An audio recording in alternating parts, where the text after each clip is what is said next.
the Earth as I was doing that. It was very special. Did any of them get jealous because you had the window seat?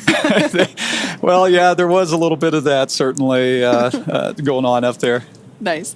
Now, as you mentioned, this Dragon capsule that the that the Polaris Dawn crew is flying in was previously used, really debuted on the Crew 1 mission, hence why you guys had the honor of naming it in the first place.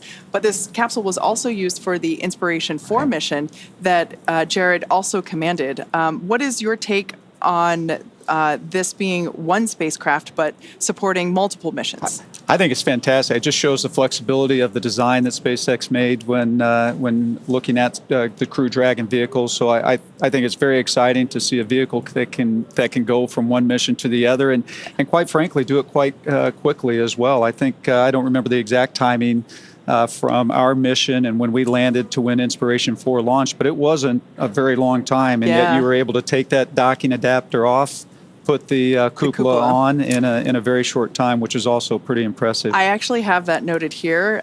Crew 1 took off in November of 2020, and Inspiration 4 lifted off in September of 2021. That's incredible, because we landed in May of 21, and so within that short period of time, you reconfigured the vehicle and were able to put that cupola on and launch. Cool. Yeah, very impressive. Your mission patch sticker is in the capsule that they're in now, and will add their own sticker too as well. Right.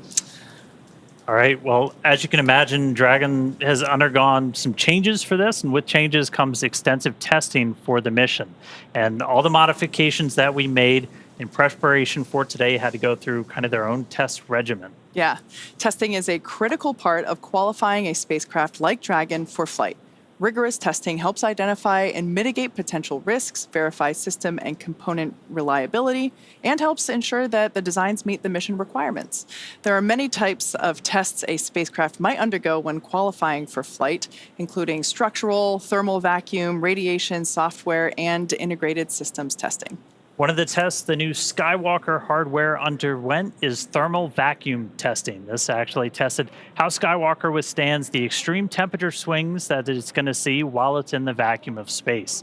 And while Dragon was being put through all of its paces, the Polaris Dawn crew was going through the same SpaceX training as part of that we give to NASA astronauts. They also had to train to perform their EVA, though.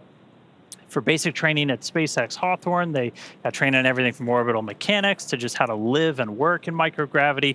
Also ran through numerous simulations of what the full mission would look like while they were seated inside of our Dragon trainer. In addition to ensuring that they're familiar with SpaceX's Falcon 9 rocket and Dragon spacecraft, the crew went through an extensive training regimen to build their physical endurance and mental toughness, ensuring that they are well-rounded and prepared for spaceflight and today's EVA. Now, switching gears, one of the coolest things, designed in-house by SpaceX, the EVA suit has all the functions of our original spacesuit with the added bonus of allowing astronauts to exit the spacecraft while in orbit. And this mission gives us a great opportunity to test our EVA suits in space. Building a base on the moon and a city on Mars will require thousands of spacesuits, so the development of this suit and the EVA performed on this mission will be important steps toward a scalable design for spacesuits on future long-duration missions. As we mentioned, SpaceX designs and manufactures our own suits, and we have a little behind-the-scenes look for you, something most people don't get to see, the inside of our very own suit lab. An EVA suit is an extravehicular activity suit, which is a spacesuit that can go outside of the spacecraft to do a spacewalk. We started with the IVA suit that we have, the intravehicular activity suit, as a kind of starting point, and looked at it and said, what would we have to change about this to be able to support a spacewalk? So the first is mobility. The crew will have to do a lot of moving around inside of Dragon to get outside and do the spacewalk. We had to add in new joints and new features in the suit to allow them enhanced mobility while the suit's pressurized. When a crew member is pressurized in the suit, the soft portions of the suit become rigid. They need actual flexure and rotational joints to allow them to move around. It's kind of like a suit of armor made of fabric. We innovated in flexure joints to allow easy bending at the elbows and the knees, as well as a collapsible rotator joint that exists on the shoulder, which allows the suit to remain nearly fully soft, but when pressurized is a rotational bearing. The difference between the IVA and the EVA suit is that on the IVA suit, the zipper system location is in the inseam. But since we needed to have lots of mobility on our EVA suit, that was not the preferred choice. By moving the zipper system from the inseam to the waist, we mitigated risk of the stress of the zipper. And another big element was also the thermal side of things. The crew is obviously exposed to a much more extreme thermal environment during the EVA. So we want to make sure that the inside of the suit is comfortable for them, and that as they interface with parts of the vehicle, that is safe for them to touch as well. The EVA suit is built and designed here at SpaceX in Houghton, California. We wanted to have something that's easy manufactured that we can handle here in-house.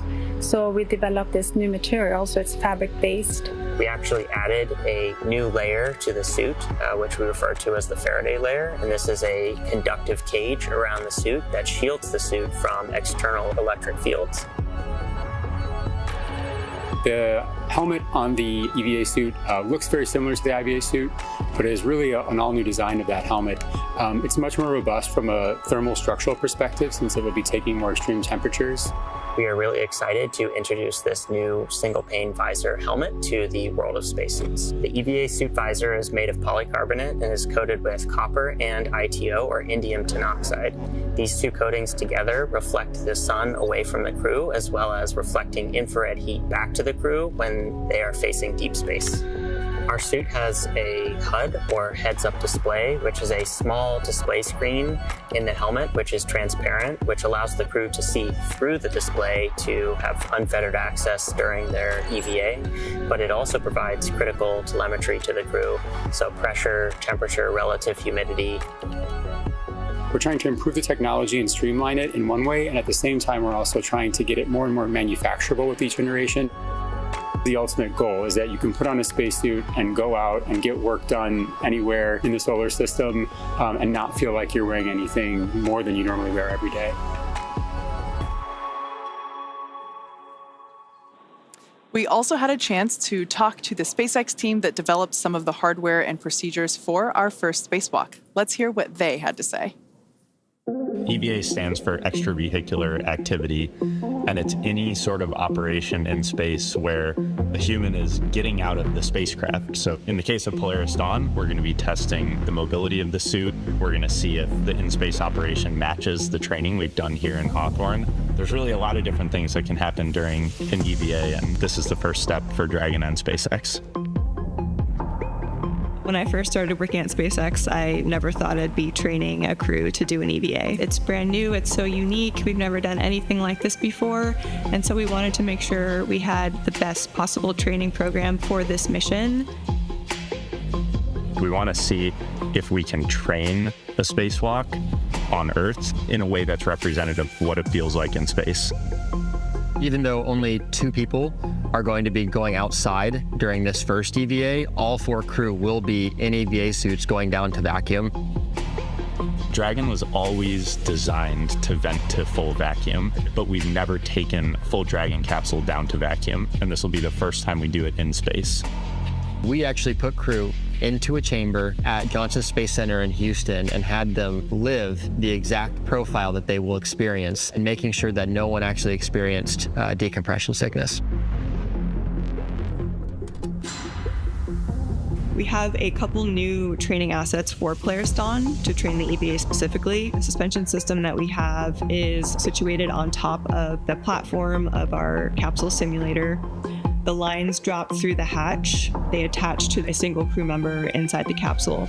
We can lift them up and get them situated so that they can egress the capsule and perform their tasks at Skywalker, the mobility aid. The Skywalker, what's amazing to me is a lot of people are going to think it's a metallic structure just bolted to the top of Dragon, but a lot of development effort, testing went into the Skywalker. So we actually used similar technology as we have in the Super Draco chambers to apply a thermal barrier coating to the outside of the Skywalker. That is going to be a really, really amazing mobility aid on the front end of Dragon. We also developed a sideways simulator, so we flip the hatch on its side. In the event the hatch fails to close, they can manually close the hatch. We had them do that in a sideways suspension system, so gravity isn't helping them close or helping them open that hatch mechanism. It's new development for Dragon, it's new development for SpaceX and the industry as a whole. So this is a great example of where Polaris Dawn is forcing the team to innovate in a way that adds safety and reliability to every Dragon mission going forward. That's this huge challenge for us to go solve, but that's also an opportunity for us to solve the problems that we have to go figure out anyway for our larger goals, like putting people on Mars. The Polaris Dawn objectives are the first step towards that ultimate flight with humans inside of Starship, which is right along the SpaceX development path that we have towards getting to the Moon and Mars.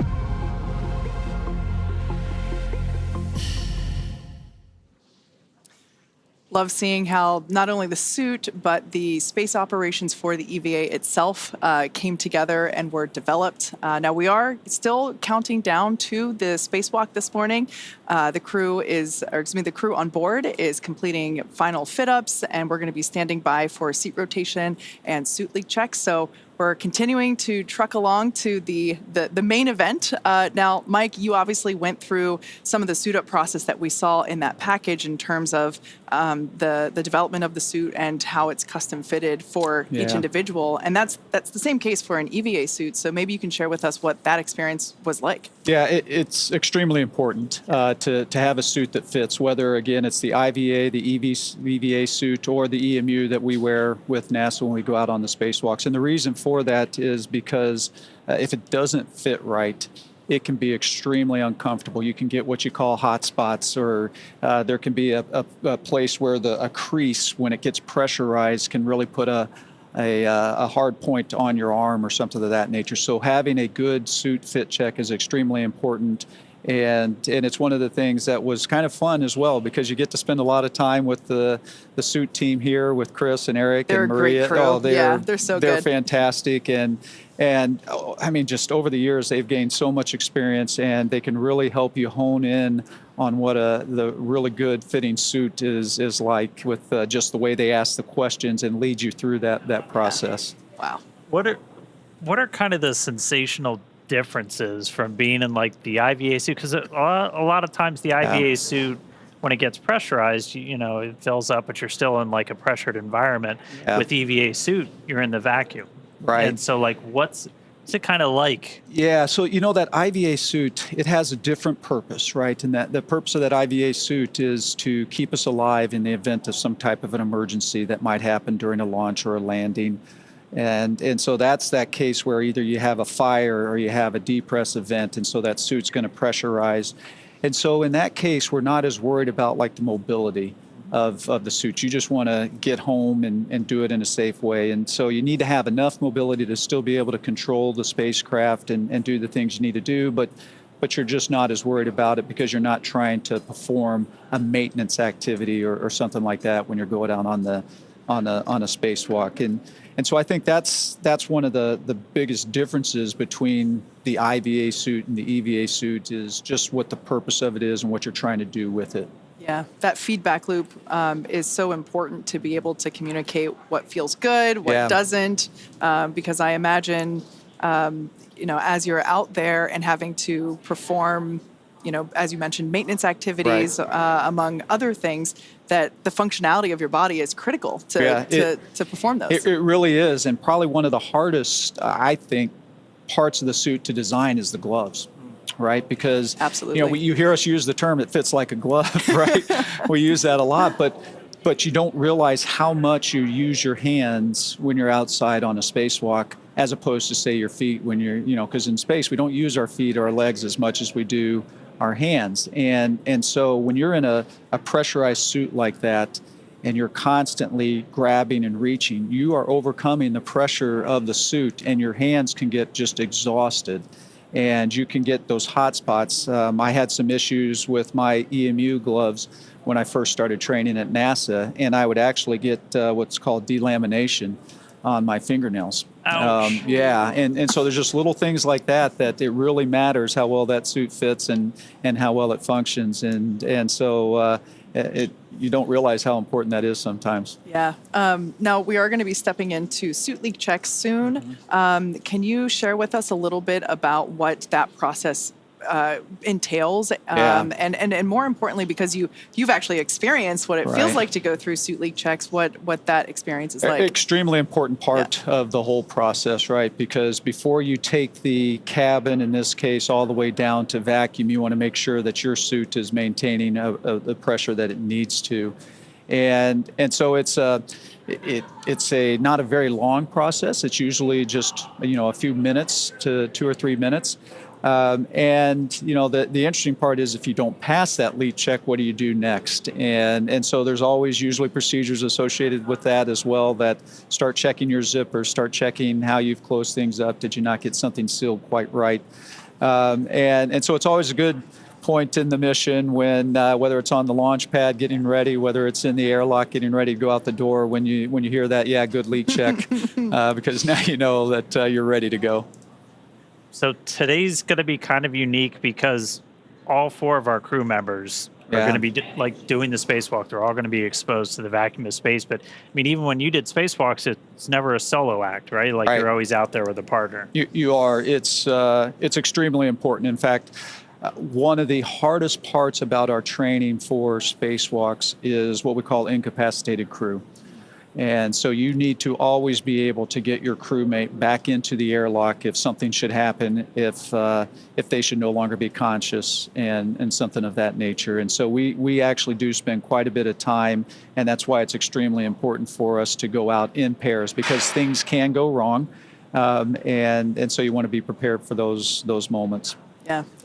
That's a great point, Dan, to make that while only Jared and Sarah are going to be somewhat exiting the spacecraft, all 4 crew members are going to be exposed to the vacuum of space, and it's actually going to set a new record for most number of people exposed to, or not them without a suit, but in the vacuum of gravity all at the same time. Yeah, that's actually interesting. I never actually thought of that piece of this mission, and the fact that you're going to have 4 people on a spacewalk. I know at one point on a shuttle mission we had three folks outside on a spacewalk. And so, that's a big deal and kind of exciting. One of the things we do on the space station, of course, is we have astronauts that are still inside. And if we do get into those emergency situations, they're there prepared to help us get back into the airlock and get unsuited and things of that nature. So, of course, when you have all the crew, it just makes you think about those emergency situations probably in a little bit different way than we do on station. And hey, if you're just tuning in, we are still waiting to really kick off our spacewalk today. So right now the crew is inside the spacecraft. They're getting suited up. We should be hearing some comms from them pretty soon. And then SpaceX Dragon EV1 is completing glove zipper closures, but at this time we are ready for seat rotation. Copy that for seat rotation. Can you confirm crew is ready with the current glove zipper ups?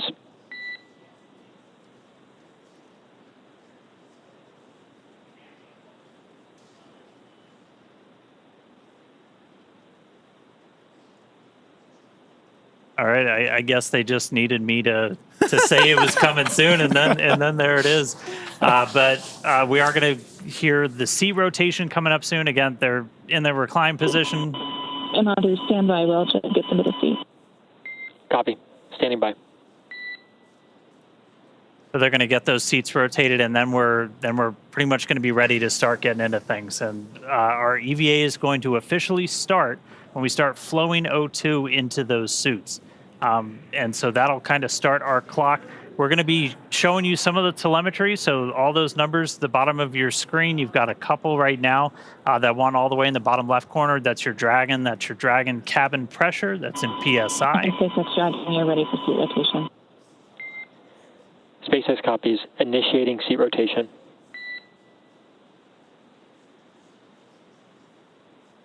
Great news there. That's going to help give the crew a little bit more room to move around during the spacewalk. And after we get through the seat rotation, we'll be able to perform those suit leak checks that we were just talking about. Yeah, before they do that, they'll do what's called a tear. So it's kind of like if you're ever using a scale, you zero out the scale before you put something on it. It's essentially what we're doing with the suits. They'll get like a baseline reading, and then as we start to actually pressurize the suits, we'll be able to measure that against the baseline, make sure everybody's got basically a nice seal before we start that vent. Yeah, that one's pretty important. That was pretty important. Yeah. So a lot of that's coming up. Again, some of the data on your screen, you've got cabin pressure, you've got suit pressure. Dragon SpaceX, seat rotation complete and nominal. All right. Seat rotation's complete. So now they're going to start doing that tear, getting ready. Dragon copy, do you see the same? Copy. And can I get a confirmation of completion per the call out in 2.18?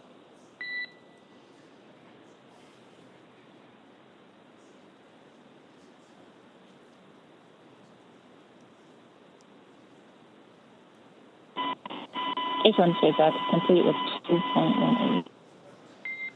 Copy. At this time, you are go to step into section 3 and tear suit deucers.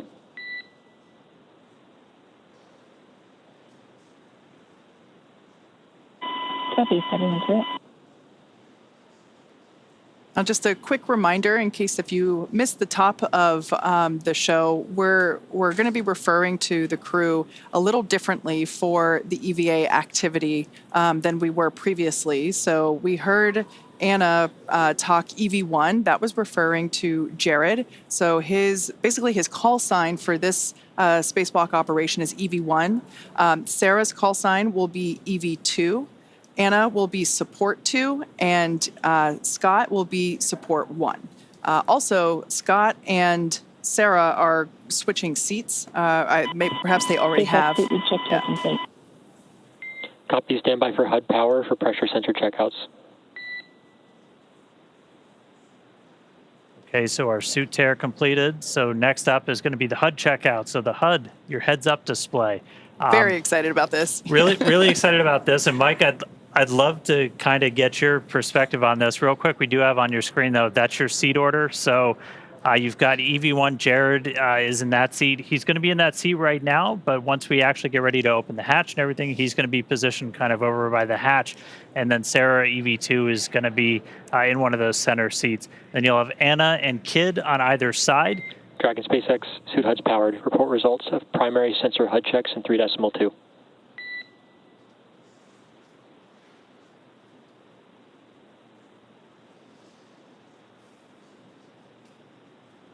So again, that's our seat layout. We just heard the HUDs are powered on, so they've got heads-up displays actually being kind of projected on their visor in their helmet, which if you've ever seen spacesuits, that's always kind of felt like that's that space age technology that we're missing. Because Mike, you use kind of a simpler but a little unorthodox way to see like your suit data. Yeah, that's right, Dan. It's of course the suits. And SpaceX HUD checkouts complete all nominal. Nice. Copy, swapping to backup sensors. Stand by to repeat HUD checks. So, of course, the suits that we use for the spacewalks on station are a little bit older. They've been around for quite a while, and so some of this technology, Oh, look, it's our first live views inside Dragon Resilience for this morning. That's fantastic. Yeah. I think this is the definition of chillin'. Yeah. So they're out of his seat. That's Commander Jared, who, like I mentioned before, will be referred to as EV1. Behind him, we can see already in his new seat, pilot Scott Kidd Poteet. He will be support 1. And then moving around in front of us is Sarah, who will be EV2. And then just out of view underneath the camera, but I think you can see her visor, is Anna Menon, who is support 2. Dragon SpaceX, we're on backup sensors. Repeat HUD checks.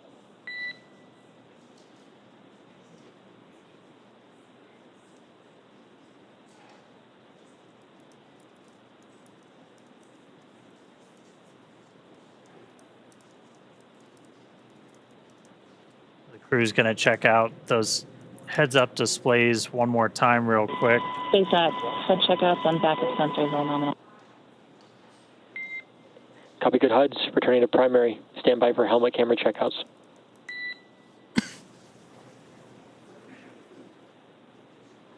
On that heads-up display, they'll be able to see the O2 flow timer. That's kind of like our mission clock, essentially, like once the O2 has started to flow to their seats, and they know they've got about an hour and 50 minutes, just under 2 hours for the whole time.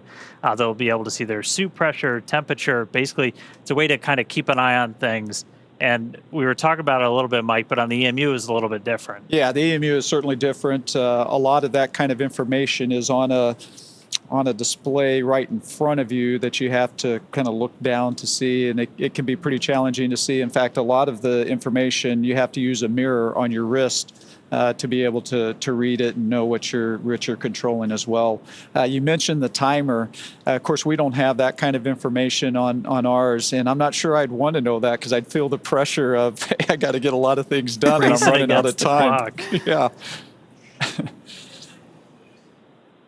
All right. So they're going through these HUD checkouts again pretty soon. Dragon SpaceX powering on helmet cams. We're going to get the helmet cams powered on. Again, give you that kind of look right over their shoulders.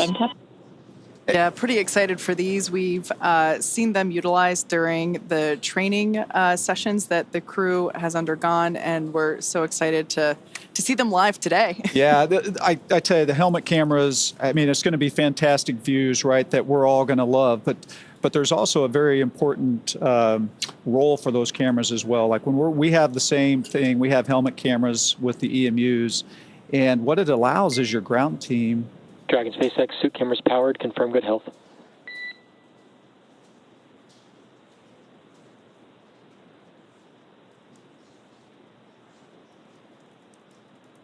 So it really allows your ground teams to kind of be able to see what you're doing. And SpaceX's suit, good video and both speeds, no faults. And almost double check your work. Copy. Checkouts complete. HUDs will remain powered. Proceed to step 3.3, operations review through 3.8, report when complete.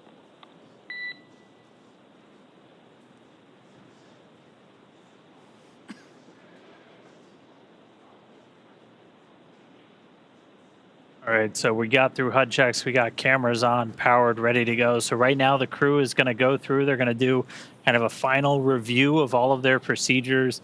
Like you talked about this a little bit, like these things are so choreographed because even if you couldn't see the clock, like you're on the clock. So you've really got to make the most out of like every single second you're doing one of these. You do, and of course you see that with today's spacewalk as well. Dragon SpaceX repeating. Checkouts are complete. HUDs are going to remain powered. Proceed to step 3.3, operations review through 3.8, and report when complete. Copy, and work. And the reason it's so choreographed and important is because you only have so much time outside, right? You only have so many consumables that allow you to go out there. And so you want to take advantage of all of that, and you want to have every step very well scripted so that there's not a lot of wasted time. Now, that being said, it is nice when you're out there once in a while to just kind of take a moment, look around, enjoy the views, kind of trying to absorb where you actually are, which can be pretty incredible as well. Every once in a while, guys, I'm a little tired. I'm going to take a minute. That's right. I need to take a break. I see my house from here. That's right. Yeah. All right, but like it's awesome. We're seeing the crew inside. We're getting close to the start of today's spacewalk. We're going to start flowing O2 to the suits, and that's when our clock's going to start. Right now, they're just doing kind of final cabin configurations. They're going to check the lighting. They're going to make sure that their umbilicals are in the right spot. That's one of the things you'll see. That's actually one of the roles that our support crew members are really going to. That's kind of one of their primary jobs during the spacewalk is to manage those umbilicals. For you guys, Mike, you had one. That's what plugs into kind of the leg in your suit, and that's what's providing like the breathing gas, comms, connections, all of that stuff. For the spacewalk today, it's a little bit different. This one that they're going to be using has some tethers in it for Anna For Sarah and Jared, it's about 12 feet long, so it's like about double the length of what you guys have. So it's dual purpose, right? It's providing them the air and the cooling that they need while they're out on the spacewalk, but it's also providing that safety piece, right? So that if something should happen, they should slip or that they're not going to go floating off into space. With the EMU that we use on the space station, we actually, all of those consumables are a part of the suit itself, and we have a separate safety tether that the first thing we do when we open that hatch and we go out is we hook up that safety tether, and it's an 85-foot reel that as you're moving around, it goes out with you to, again, protect for that crazy moment when maybe an emergency happens and you come off station. How hard was it to manage all of those tethers? I feel like every time I watched, it was like, there's no way in heck that this thing isn't getting snagged on something. No, you're absolutely right, because everything, and you talked earlier about making sure there was no loose items in the cockpit, right? Because when you open that hatch, things are going to want to float away if they're not tied down or stored or anything like that. So when we go out on a spacewalk, not only do we keep us tethered to the spacecraft, but any tool, any part that we take out with us also has to be tethered. And it can be quite a challenge to manage all. You'll open up a bag and there's 10 pieces of hardware in there with 10 different tethers, and they get all tangled up, and it can really be pretty challenging. It's important, though. We simplified that a little bit for this mission. We actually basically built in that tether into the umbilical, one of which you can see actually there floating under Jared's right arm. So not only does that provide airflow and comms and all the normal connections that we have in the umbilicals, but we also added that strength to provide that protection. Yeah, and the managing of that tether is extremely important, because as they go out, if it can get tangled up, and you actually see Sarah there kind of moving around, right? It's very easy in this environment where you're floating. SpaceX Dragon EVA off review complete. We are in position for EVA start. Nice. Excellent SpaceX news. copies, crew in position. But you saw Sarah kind of move the tether out of the way, and the part of that is that's actually impacting Dragon Jared. SpaceX, you are go to command Vox triggered push to talk, all seats.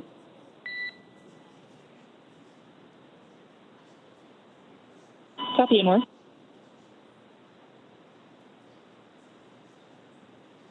So this will be one of the unique things about the spacewalk today. It'll feel familiar if you watch some of Mike's spacewalks. The crew is going to go over to what's called Vox. Push to talk is set. Go for comm check. EV1, comm check. EV2, comm check. Support 1, comm check. Support 2, comm check. SpaceX copies all, good comms, all 4 crew. SpaceX copies all, good comms, all 4 crew. So essentially now all of our crew are on open mics. They can all talk and hear each other, and they can talk to the ground. And so you're going to hear a lot more chatter start to pick up.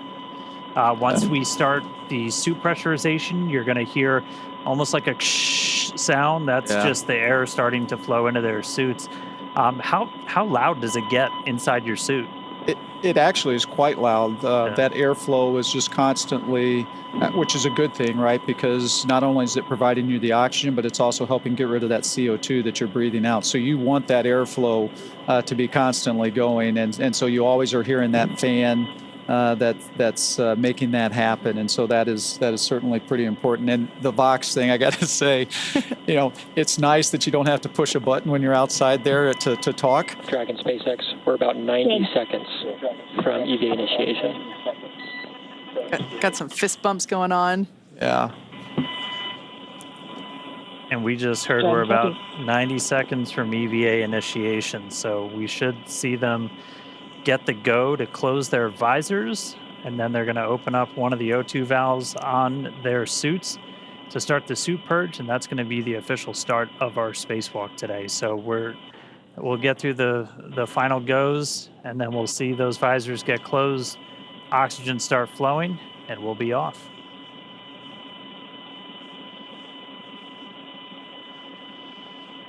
I love how everyone looks so calm and collected right now. I think that's a great visualization of just all the extensive training that they've gone through to get to this point. This has been years in the making. I'm sure they're excited, but everyone's focused. It is an interesting time right now, right? Because one of the hardest parts I always found about Dragon SpaceX. SpaceX is go for spacewalk operations. Report visors down, ready for secondary O2 flow initiation, and crew is go for spacewalk. Verify your visors are closed.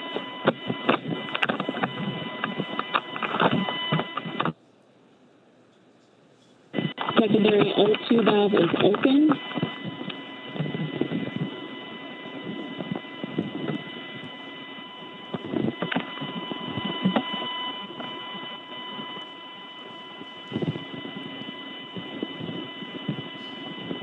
And that you are go for the EVA. EV1 is go. EV2 is go. Support 1 is go. Support 2 is go.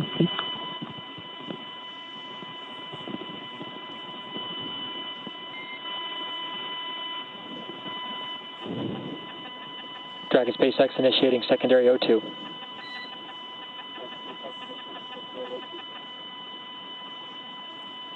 And with that news, our EVA has begun.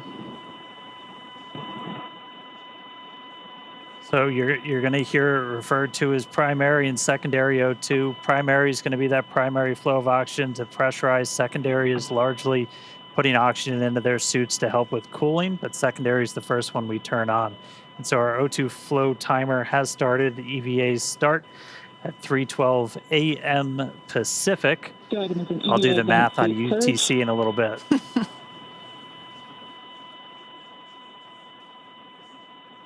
So this first operation, or this first step in the operation, is a suit purge. So inside their suit, obviously when the visor is still open, it's still a nitrox environment. It's the same as the cabin.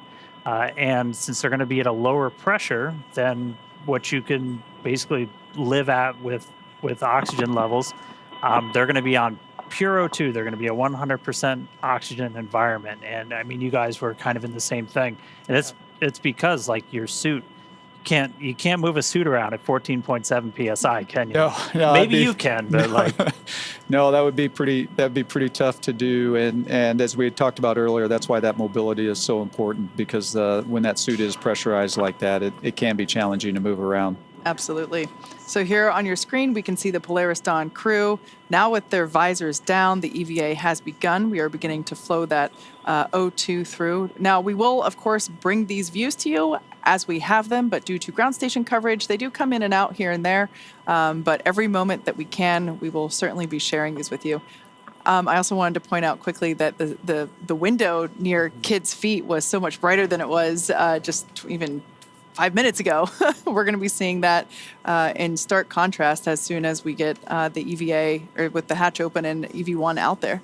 Yeah, it's kind of interesting you mentioned that, because as you're going around the Earth as fast as you are, right, in 30 minutes or 45 minutes or so, you can be passing in and out of that sun and going into shadow. And so that brings its challenges as well, because the temperature can change pretty drastically just in those transitions from night to daylight, and so it's an interesting moment when you're passing through that time. That's actually one of the reasons that the visors have this new coating on them, different than when you wore a similar helmet. That coating actually helps to insulate the individual inside the suit, so when they're looking at the sun. Dragon SpaceX.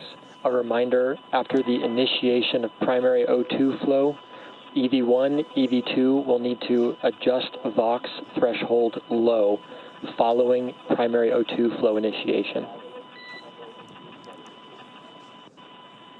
EV1 copies. EV2 copies.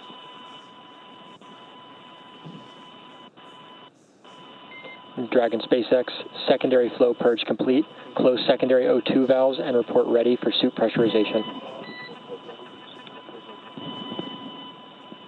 EV1 closed. EV2 closed. Support 1 closed. Support 2 closed. SpaceX Dragon is ready for suit pressurization.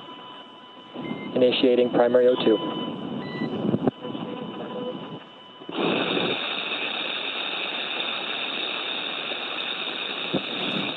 This is normal. This is with the airflow coming through. The crew members are on Vox, meaning that their microphone is on the whole time. So Sarah and Jared are going to be adjusting their audio levels as this flow continues to help regulate that. Yeah, the Vox will kind of attenuate, so it'll sound like this now, but as we get through the spacewalk, it'll kind of come down, and you'll just hear voices a little bit more clearly. Their voices are actually going to change too. Like, did that happen to you? Did that throw you, Mike, the first time you heard that? It absolutely did. Yeah, because you're talking and you're going, "Who is that?" Right? 'Cause you don't realize how much different it can sound. Yeah. Your voice can sound in that lower pressure environment. Yeah. Speaking of lower pressure, we can see the pressure changing there with the telemetry in the bottom left-hand side of the screen. So we can see that suit pressure going up, and we're able to keep tabs there as well with the Dragon pressure. So Dragon on the far left circle, that's the pressure within the cabin, and then suit, obviously that's the pressure within the suits. So we'll actually be able to, and I think we've kind of been able to see it already, that these suits will inflate a little bit, look a little different. And we were talking about the visors before, so when they're in the sunlight, that coating will help keep them cool and not overheat them, and then when they're in shadow, it'll help keep them warm. So, and it's also like your sunglasses as well. Yeah. Right? It serves that purpose. All right, so at this moment, the suits are getting their primary pressurization. This takes about 3.5 minutes, a little bit less, and then we're going to go through those actual suit leak checks. The crew will probably get a reminder they have to stay really still when we do those leak checks, and I always was kind of wondering, like, why the heck? And like, if you bend your arms, you're actually going to start, changing the volume inside the suit, and that'll cause pressure spikes. And so that's right. You got to stay really still. Yep. And then after we get through the leak checks, we're going to go through kind of that final pre-breathe where they're going to hang out in that 100% O2 environment just to continue purging all of that excess nitrogen. Suit pressure stable and purge complete. Activate secondary flow on. Report when complete.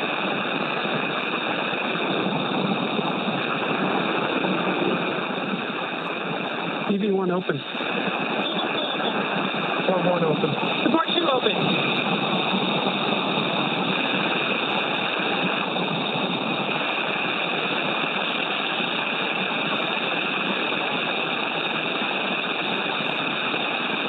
And right there, they finished the purge, and they did a quick reinitiation of that secondary flow check. Response, close secondary flow, and report when complete.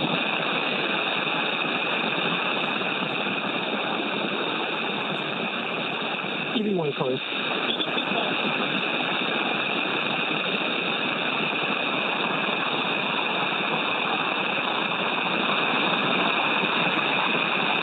Support 2 closed.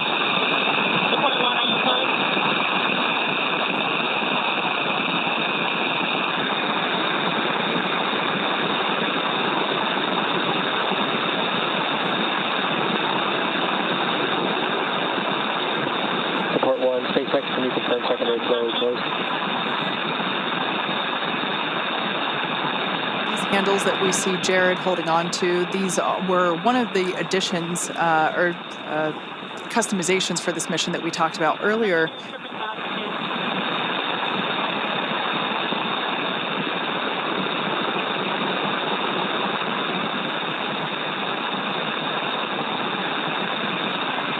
Support 1, SpaceX contact.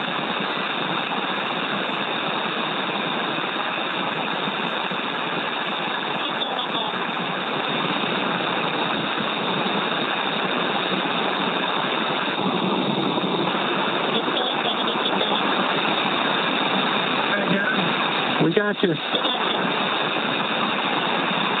All right, copy. Got support 1.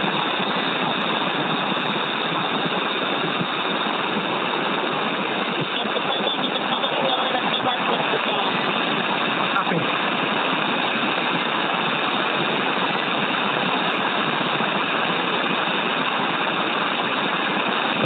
Dragon SpaceX beginning suit leak check evaluation and then still for leak checks.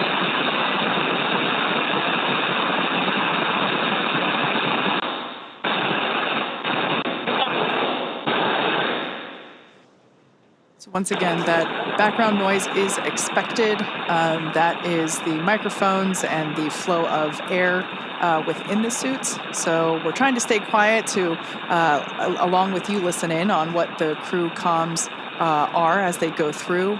We're also going to get views in and out, as we mentioned before, due to ground station coverage. Continuing suited pre-brief.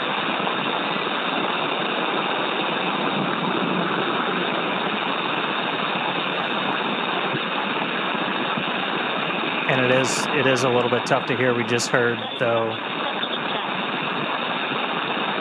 that we got 4 good leak checks on their suits, and now they're going to be in this final suited pre-breathe. And so again, this is going to last about 19 or so minutes, and this is just to do kind of that final, get all of the excess nitrogen out. And we started pre-breathe just two hours after they got on orbit, just by gradually lowering the pressure.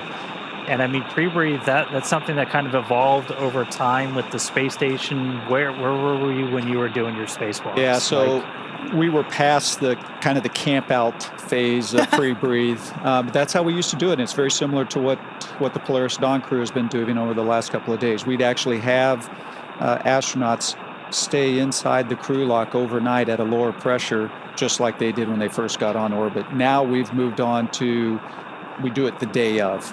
It still is a long day. We start about 6 hours prior to going out the door, but it's not 2 days prior. It's worth noting along the lines of training and how the crew prepared for this mission that all 4 of our Polaris Dawn crew members and some additional Polaris and SpaceX crew members actually went into a vacuum chamber and tested these suits out and spent a bit of time at lower pressure just to help learn what that feels like and get used to it. Well, and I think the other thing that's important about that is it's real, right? It's the first time that you're in that suit and it's actually a vacuum around you, right? And there's just something mentally that I think is important to put people through those moments before you actually have to experience the first time in space. Yep. We saw some of the unique ways we train the crew for this. And I mean, training for space station spacewalks, I'm still really upset I never got in the pool. That looks like one of the coolest parts of being an astronaut is not being in space, but just doing some of this training. Yeah, Dan, I tell you, I can still remember the first time I stuck my head underwater, not in the suit, but for diving.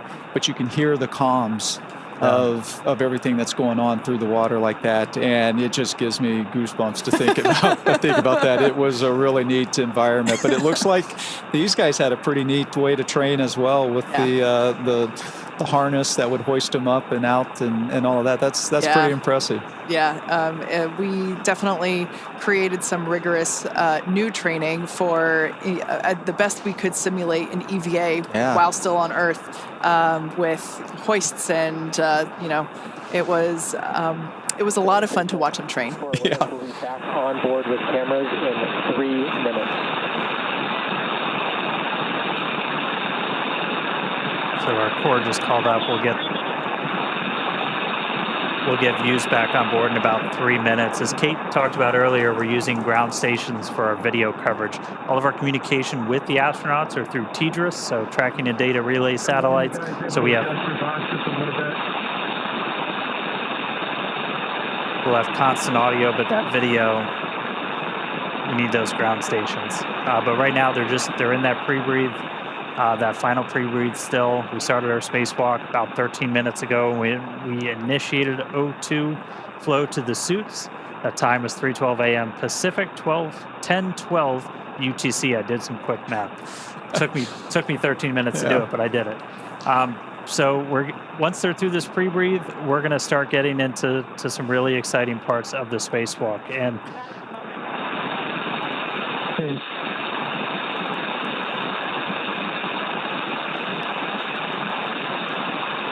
And then after we get through the pre-breathe, we're going to get to cabin vents. So, what's going through your head when you're like, man, it's happening. The air's going out. It's really happening. It's happening. Yeah, I tell you, it is a long process to get to this point, right? They've been prepping for this for 2 days, right? And one of the hardest things I found about the spacewalks is the waiting. Hurry up and wait. Hurry up and wait, right? You are so ready to go out and to do this mission and to go out that hatch, and it just takes time. And I think that's one of the things you talked about, my fifth versus my first. Your fifth, you kind of understand how long it's going to take. You have a better appreciation for how long it's going to take. And so you literally find yourself in these moments when you're kind of waiting through this pre-breathe, or you're waiting for the airlock to depressurize. You just kind of find yourself just floating there, kind of zoning out, trying to keep yourself calm and relaxed, and until that moment when it's game time. Yeah. Now, just a quick mention, we're about a minute out until we get those views back inside the cabin. The view that we had previously was our Dragon tracker, which if you want to see where Dragon is, you can actually look that up as well. We have it on our website, spacex.com/follow-dragon. But yeah, just as a reminder, our crew, they are in their designated, or well, Jared's not, but He's floating. our crew members, basically Sarah and Kid, have switched their seats for the EVA. Last time we were able to see inside the cabin, we saw Jared awaiting to open the hatch. So he wasn't in his commander seat, but Sarah is now sitting in Scott's pilot seat, also known as seat 3. And then Anna is on the far left side, and Scott is on the, we can see it there, on the far right side. And also just a reminder, their call signs for these EVA operations, Anna being support 2, Kid being support 1, and then Sarah being EV2 and Jared EV1. Representing that Jared will exit first, do his activities, which include just some mobility testing of the suit, and then Sarah will go out and perform the exact same testing once Jared comes in. Meanwhile, Kid and Anna will function as the eyes and ears. They will be performing their own list of operations during or their own list of tasks during the EVA. So while Sarah and Jared are going to be the ones that are, partially egressing the capsule once that forward door is open, Kid and Anna will also be performing an EVA in their own right.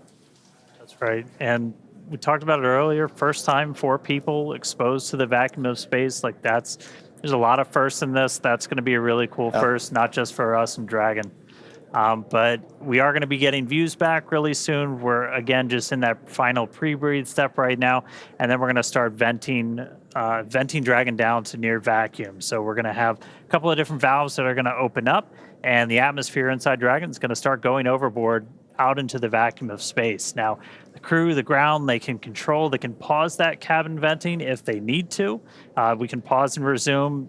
The most likely reason is for ear equalization, as again, you're going through a lot of pressure changes anytime you do a spacewalk. And so if you've ever flown on an airplane and your ears popped, you've experienced just a little bit of what they might be going through right now.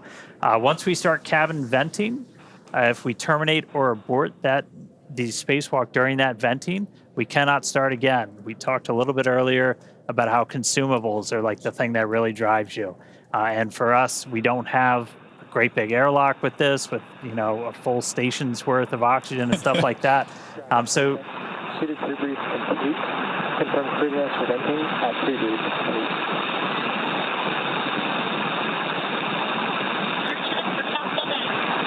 EV1's go. Forward go. Copy, initiating cabin venting. There we go. That is great news. Exciting. So that breathing of increase, that pre-breathe where they were breathing increased oxygen, we just heard that they're good. They all 4 crew members gave the go.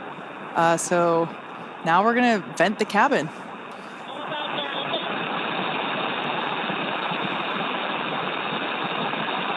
Yeah, in total, this will take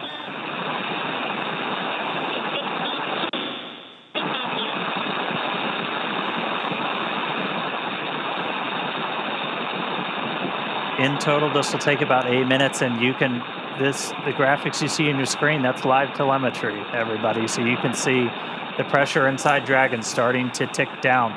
You're going to see the suit pressure tick down as well, is what we're really trying to maintain is a pressure differential. And so with these suits, we're going to be hovering right around 5 or so. You might see about 4.9 to 5.1, 5.2. It'll be about 4.9, and then we'll probably see it go up a little bit when they reinitiate the secondary flow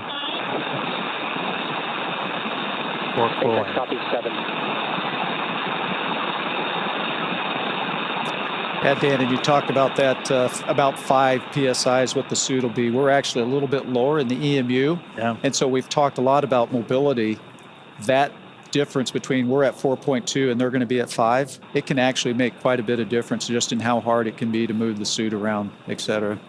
Yeah, this crew got to, and that's something we can simulate, you know, in a vacuum chamber or even just in 14.7. You can simulate that differential pressure. Getting calls from the crew. They're monitoring along. EV1 finish.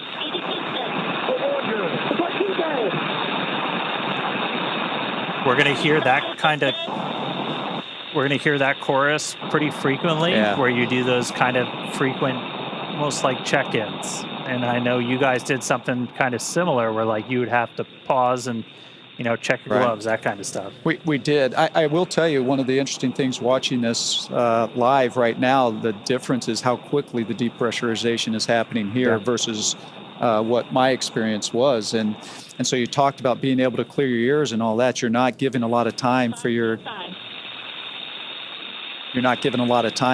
ears to adapt to that lower pressure. So this seems pretty quick to me.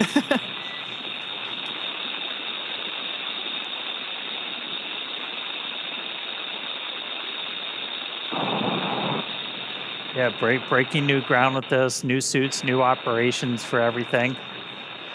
We're at about 4.5. We're going to see that tick down. It's going to get down to just under 1, and it's not going to go all the way down. And then what we'll actually see is we've got a capability to open the hatch automatically. We've got a motor in it, but Jared's actually going to unlatch it, and he's going to give it a little tug to kind of break the seal, any of the kind of the stiction in the hatch itself, and that's going to kind of take the capsule down to its final vent before Sarah, who's at the displays, she's going to command the hatch to actually open. Yeah, that's a good point. And you know, there will be slightly more pressure inside the capsule, so really just helping. 4 PSI, seat pressures look good. SpaceX copies 4. So Jared really can't open the hatch all in one fluid motion, so we will see him release that pressure slightly before being able to open it completely. And I think one of the important things, you guys, I think I talked earlier about you put some more restraint devices inside the capsule from when I flew on it, and that's extremely important because there's going to be some force that Jared's going to have to be pulling down on, and he needs to be able to anchor his feet somehow.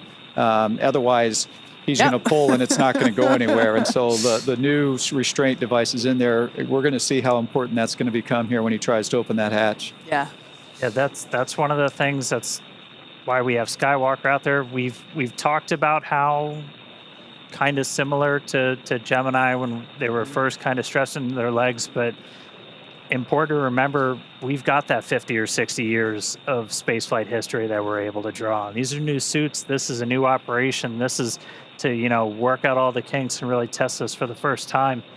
But we're going into this with a whole lot more information than they had back then. We know you need handrails or it's going to get real hard real quick. That's right. That's right. Yep.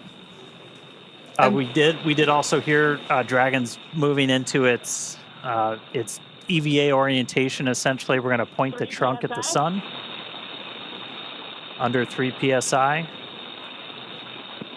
I think it's also interesting you notice that the depressurization has slowed down a little bit, right? Mm-hmm. So as we get to this lower pressure, it's just taking it longer for that remaining little bit of air to go out through the vents.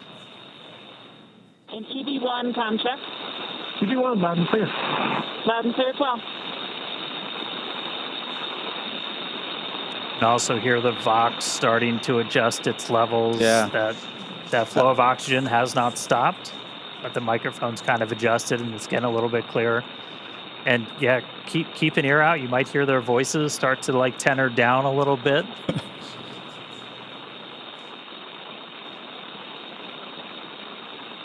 I do think that's an important point, Dan, that how important comm is. Yeah. Right. And when it's compromised a little bit just by that extra airflow and the Vox not keeping up with it right away, how challenging it was just to hear those calls. And they can be some pretty important calls. Of course. Comm is just critical. We can see Dragon capsule now approaching close to 2 PSIA. Like Dan mentioned earlier, that's going to get to just under 1.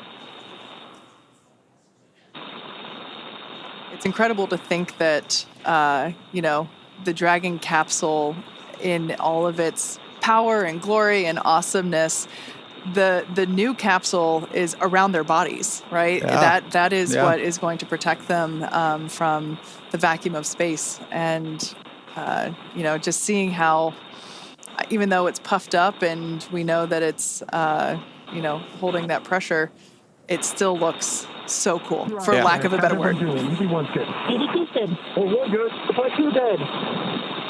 Yeah, you really have 4 mini spaceships in there. Pressure approaching 2 psi. I guess that means we have 4 aliens in there too. Yeah, that's right. Dragon SpaceX, less than 1 psi from hatch operating pressure. We have a TDRS handover in 2 minutes. We are going to wait until after the TDRS handover to command into hatch open prep. EV1 copy.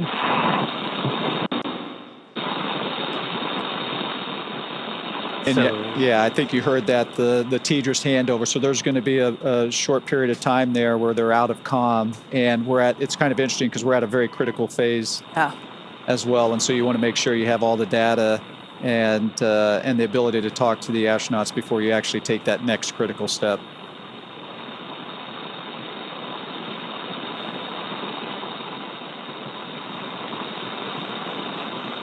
We'll see it. We're seeing that pressure continue to tick down. Dragon originally designed to be able to still operate in a vacuum. That was some of the emergency situations I know you trained for, Mike. We did make some modifications to this one to essentially turn Dragon into a functional airlock. We added some additional vent paths. We do use like some of the same ones that you guys use to like pressurize the vestibule and stuff like that. That are actually in the hatch, but we've got an extra one in there to be able to essentially do that depress as quickly as we did. But we're gonna see that get down to a little under 1, and then we're gonna see Jared kind of jump into action. He's gonna unlatch the hatch, and then he's gonna give it a little pull to break the initial stiction, and then we're gonna be able to see Sarah. 1.5 psia. All suits look good. EV1 copy.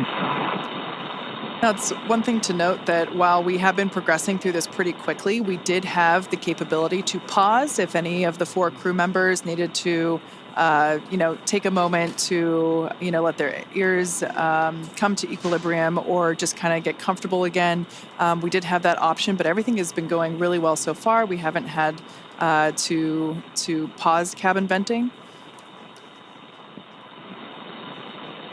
And if you're just tuning in, heck of a time to do it.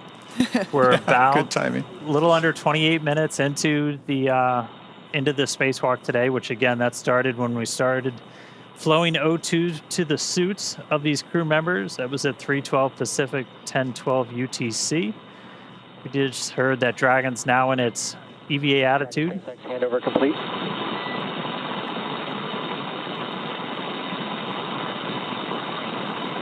So again, we've got Dragon's trunk pointing towards the sun. We are with you on board, watching through the cross view.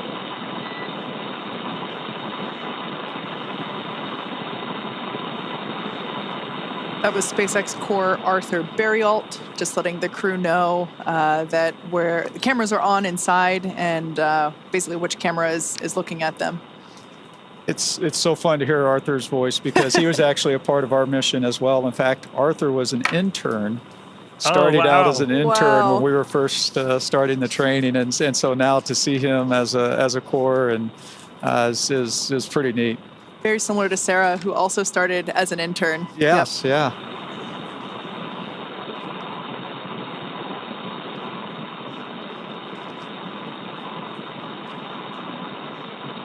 Right, we're coming up on 1 psi. You saw the light change a little bit through that window as we're in our EVA position, trunk facing the sun. That's going to help us with thermal inside the capsule and on the crew suits. Also going to make sure we're maintaining that optimal pointing for communications with the TDRS satellites. Once the hatch is open, we're going to disable any of the Draco thrusters that point forward, because you don't want thrusters firing off when a crew member's outside.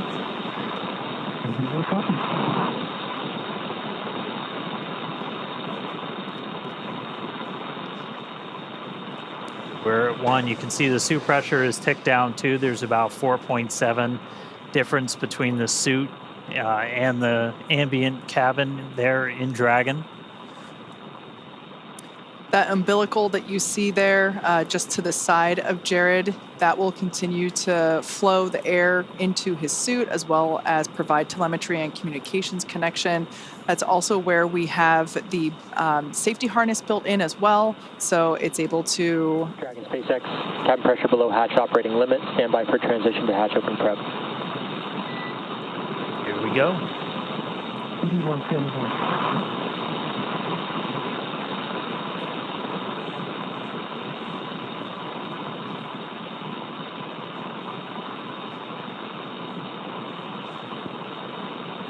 Mike, did you get to open the hatch? I did. Yes. Yeah. When you go out as EVA hatch open front. Dragon SpaceX, we're in EVA hatch open prep. Confirm crew ready to open hatch.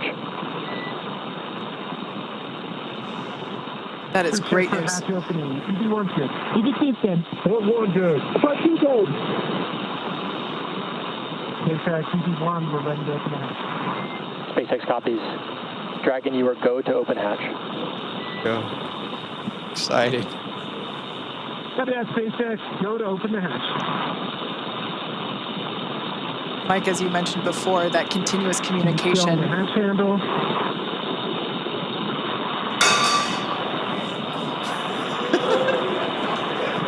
As you can hear, we do have a crowd gathering outside of Mission Control here in Hawthorne.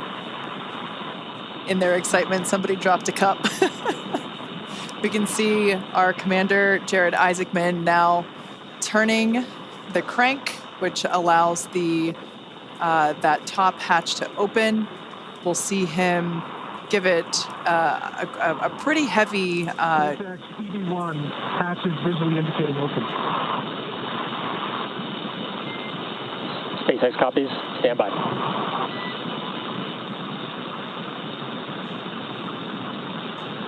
Should see him give that hatch a pretty strong jolt to release that stiction.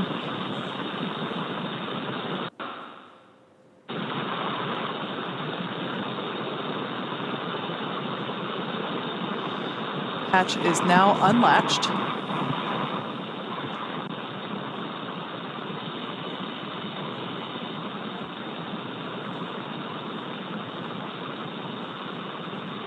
Mike talked about, you see him getting his feet set. That's right.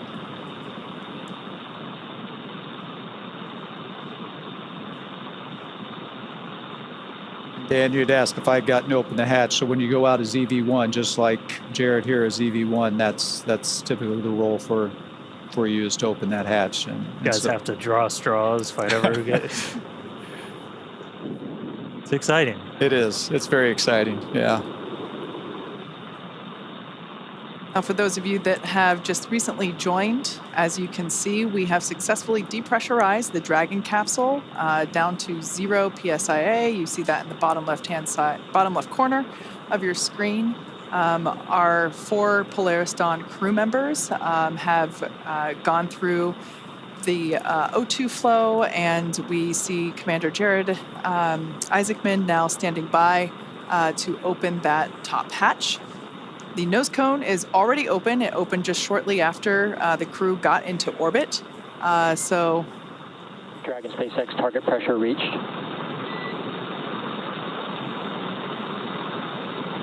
Copy that, SpaceX. I'm unseating the hatch now. Jared now opening Dragon Resilience The hatch is unseated. into space. So you saw some motion on the hatch. Again, he's just giving it kind of that initial tug. And then Sarah gets to push the button to swing that hatch open.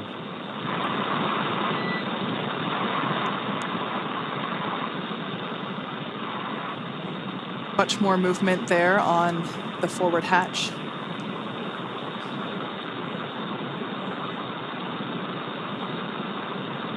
This must be pretty exciting for Jared because that center part of Dragon SpaceX, that's a good brace. We're going to have you repeat the operation. center of the hatch actually has a window. SpaceX, the hatch is unseated. Copy. Let's give it another pull. The hatch is several inches inside from the green light. Copy. We see it.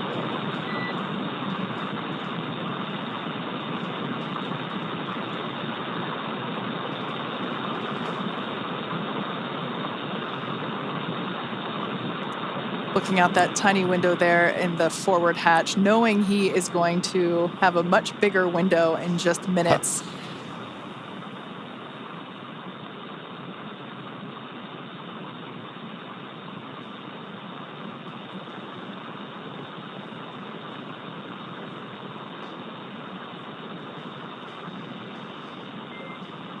Dragon SpaceX vent complete. EV1 return to seat. And EV1 copy, transitioning back under the display.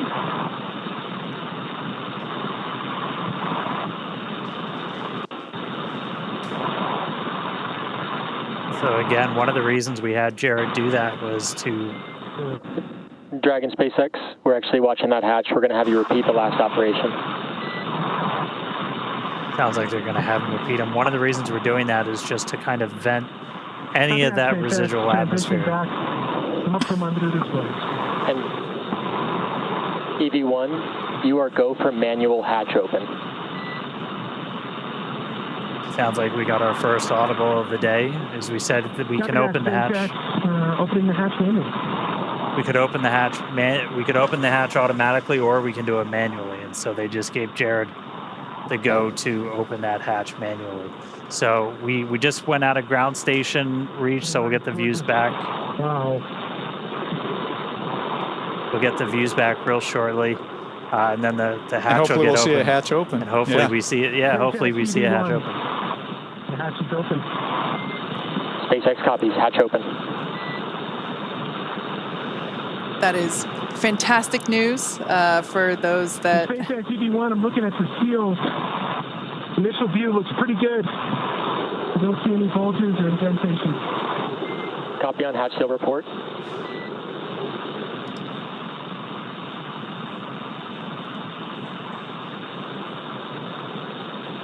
Yeah, that seal that you just heard him talking about, it's such a important part for the end of the EVA, right? So that when they close that hatch again, you get a good...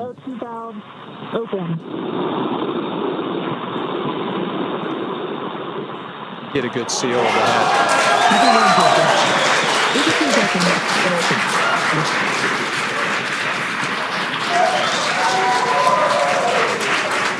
EV2 SpaceX, can you command open forward hatch? This is going to stall it open. There is our first view of the forward hatch, wide open to space. Forward hatch.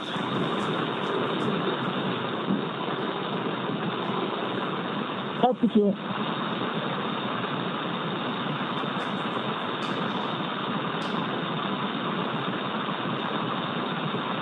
If you just jumped in, we are 38 minutes into today's spacewalk, and the hatch is open on Dragon. First view from a helmet cam, looking out. Dragon SpaceX, we see it stalled. EV1 is go to continue. That structure you see there is... Check for egress. EV1 good. SpaceX EV1, I'm transitioning back from under the displays. SpaceX copies, we're with you in your helmet cam. Once again, this helmet cam, that structure we see is the spacewalker. This is Jared now egressing through the forward hatch of Dragon Resilience.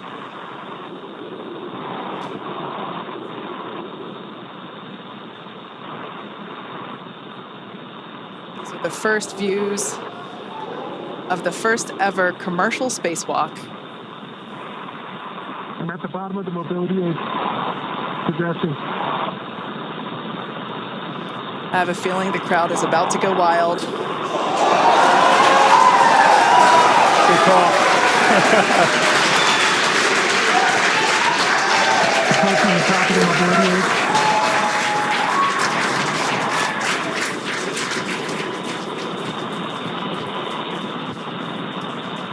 SpaceX, back at home we all have a lot of work to do, but from here, Earth sure looks like a perfect world.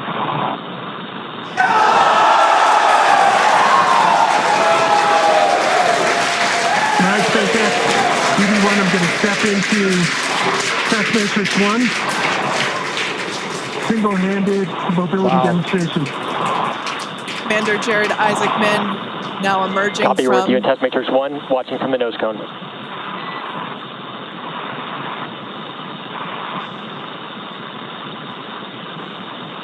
Up, down, left, and right are threes.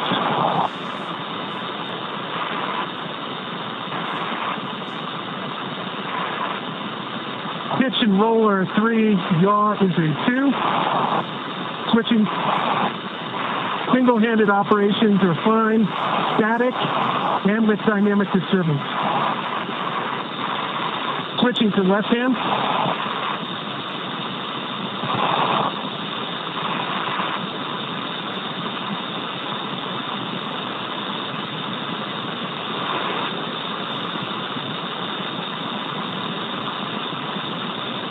Up, down, left, and right are 3s, maybe a 2.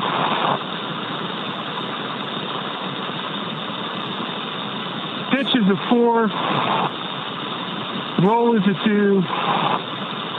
Yaw is a 2. So these are the suit mobility checks that Jared is Single-handed performing. operations, dynamic and with disturbance, are all adequate. Test Matrix 1 complete.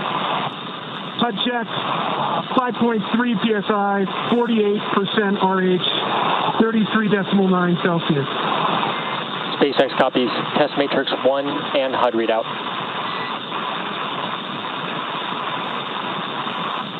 Crew ops check, EV1's good. EV2 check. Crew good. Crew good. Okay, stepping into vertical translation. We're going to start with the horizontal bars.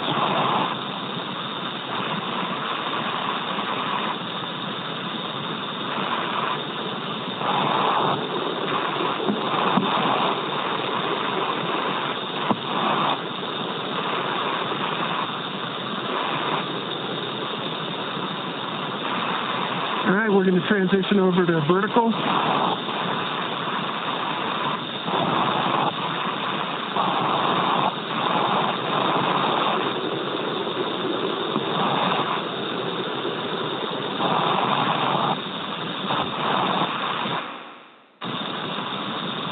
I'd say vertical and horizontal are equally workable, slightly favors horizontal. I'm going to do a max reach. Left hand's at the top of the mobility aid. At the midpoint. You have good video?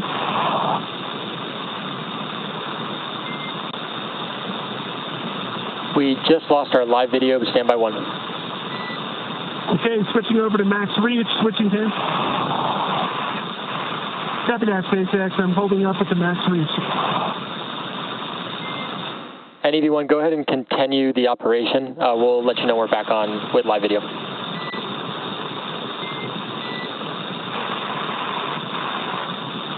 Copy that. And for your awareness, max reach, left aid, and the mid bar. Next, test matrix 2 is complete. HUD readout, 5.3 psi, 33.9 Celsius, 50% RH. Copy, test matrix complete and HUD readout. Crew off check, EV1's good. EV2's good. We're good. Part 2's good. Stepping into test matrix 3, hands-free demonstration. EV1 SpaceX for ingress time. Go SpaceX.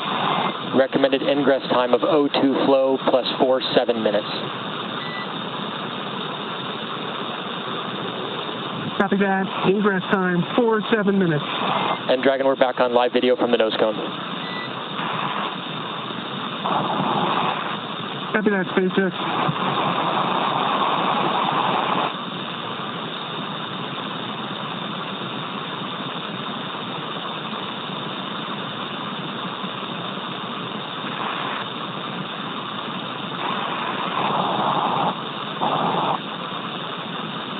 And SpaceX EV1,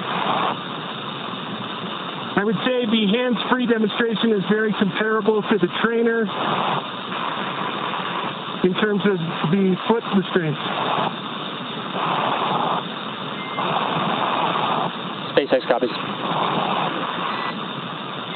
And EV1, when you have time, if you'd like to return to the reach demonstration, we'll take a look at that with the live video. Copy that. Test matrix 3 is complete. The HUD readout is 5.3 psi, 47% RH, 33.8 Celsius, and stepping back into max reach. Copy, test matrix 3. And as you can see, top of the mobility aid. And let's get a quick crew off check. EV1's good. EV2's good. I'm good. Part 2's good. Copy that. Okay, max reach, whether it's left or right hand, seems to be about the same. Top of the mobility aid, and then the mid-row. Copy, we see it. Checking up from the bottom.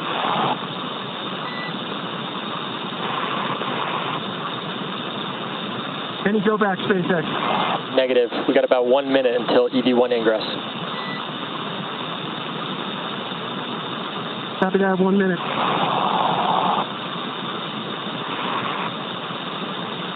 It's gorgeous.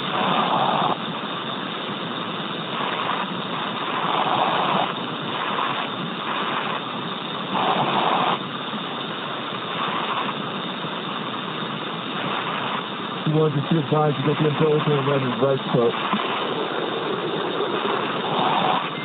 EV1, we're checking out your helmet cam now.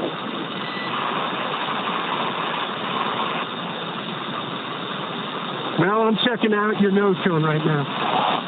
And looks pretty good. Copy, we'll return to nose cone. See you looking at us.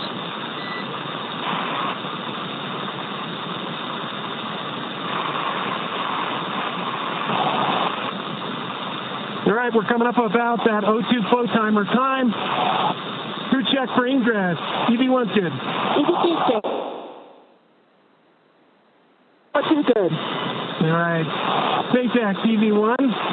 Congrats for the huge team effort that it took to get us to this point. We know it's just the start. And I'm transitioning back into the vehicle.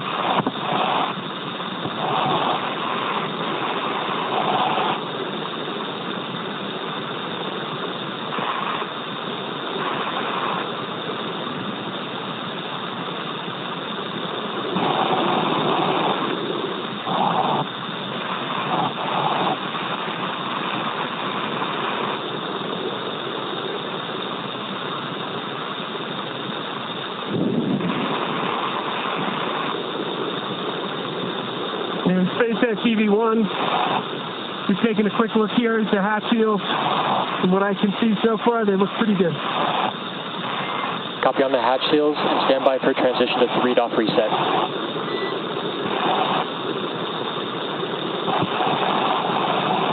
Copy that, SpaceX. Good.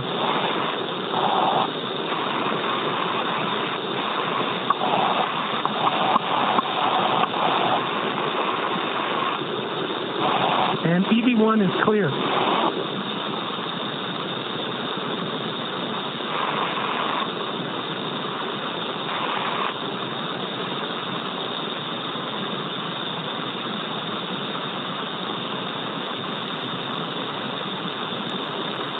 So Jared back inside.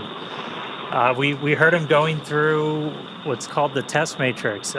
It's basically just a bunch of maneuvers using different hands, using the foot mobility. Freed-off reset is in progress. Calling out numbers. Right now, though, we're doing, you just heard Arthur call up 3-off reset. So we didn't use any of the forward thrusters while Jared was out there. We're re-enabling them, putting us back in our perfect attitude before Sarah gets ready to go out the door. Fun thing to note, it's still not a perfect vacuum inside a Dragon. It's an open loop system, so oxygen is kind of getting dumped into the cabin as this is going on. So you got a higher pressure in Dragon than you have outside.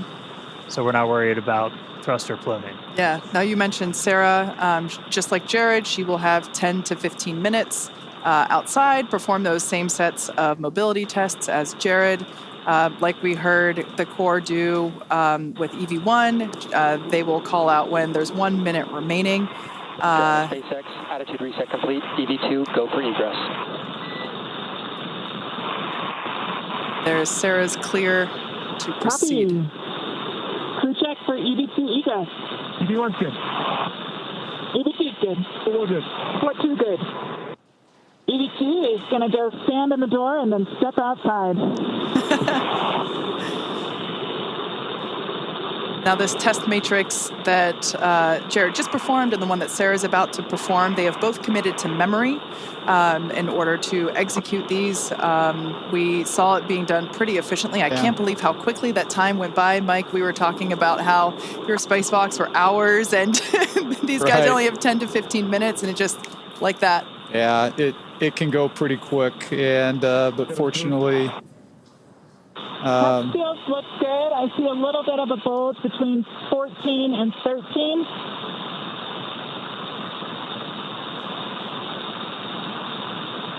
so you're hearing Sarah call out some more of the seal check there as she's exiting out. It's reseated. SpaceX copies that report. Good fix. So this was something we knew might happen. And It's Sarah, between 28 and 27. Copy. the crew trained on exactly what to do in this scenario. Just pop it back in. And Reseat one it. final between 19 and 18.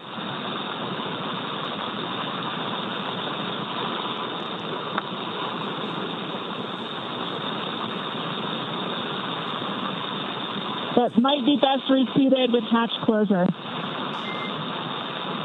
SpaceX copies. Can you repeat the location? After EVA complete.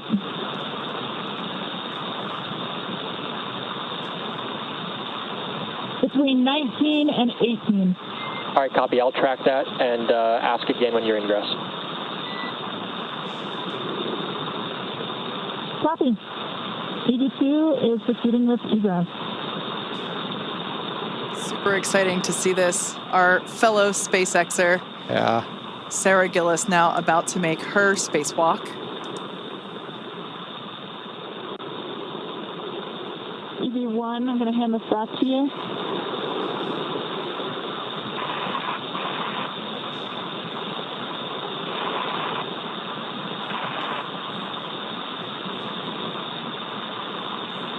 Like we mentioned, Sarah will be performing the same set of mobility tests. So we will do the same. Try to stand by and listen to those comms.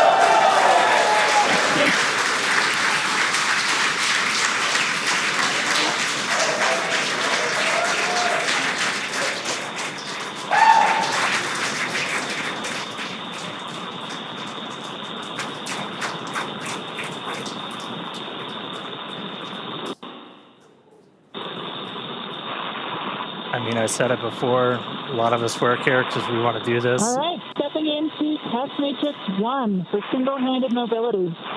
Really cool to see one of our own out there. That's awesome.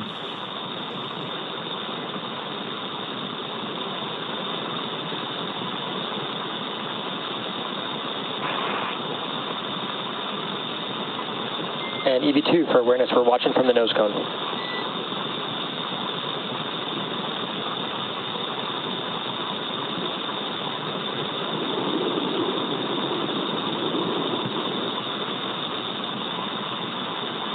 Copy all.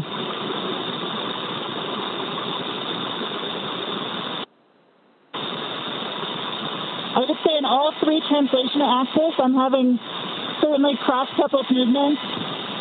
Forward, back, I am inducing a bit of a roll.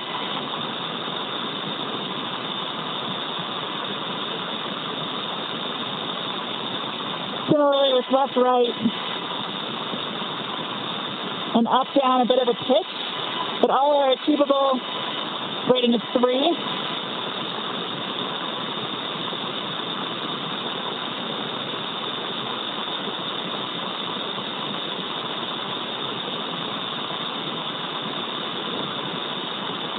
Yaw is a 3.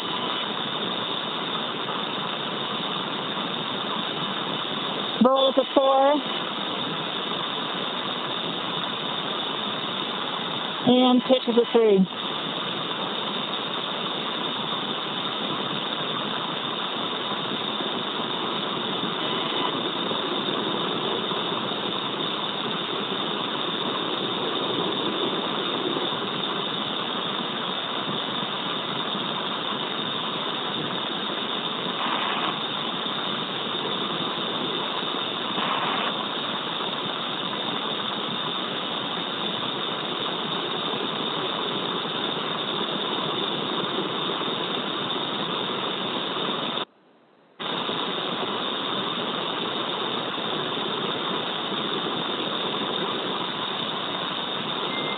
Source for left hand. Stepping into vertical translation.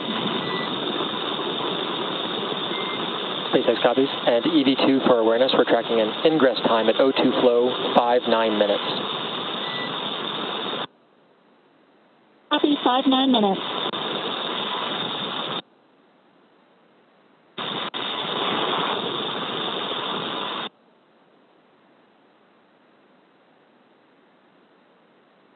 Horizontal bars are definitely preferred.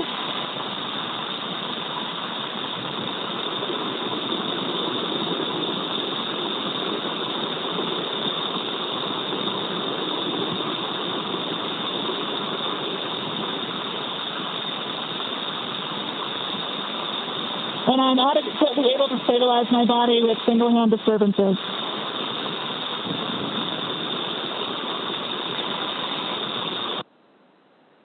For both left and right.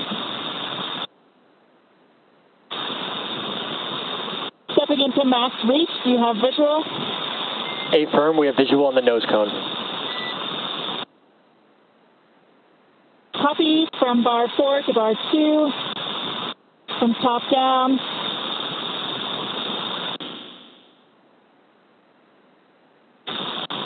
And similar reach from bar 2 up to bar 4. SpaceX copies reach.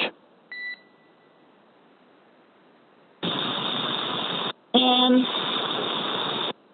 EVA test matrix 1 complete. Seat pressure 5.25, 33.8 Celsius, 37% humidity. SpaceX copies HUD readout and test matrix 1 complete.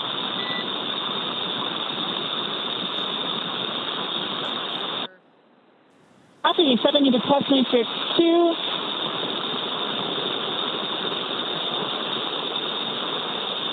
Like we mentioned before, views going in and out due to those ground station coverage gaps. Yeah, comms are some of the same.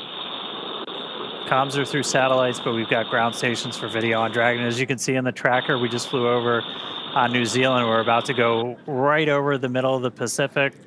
No ground stations in the middle of the Pacific. Forward are actually pretty good.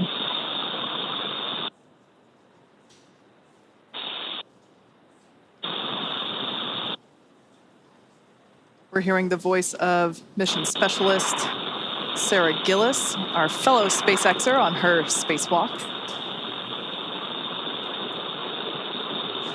She's got about a minute left, and then she's going to start heading inside. And SpaceX with a little more work, they can actually get between almost bar 1 and bar 4 on max reach.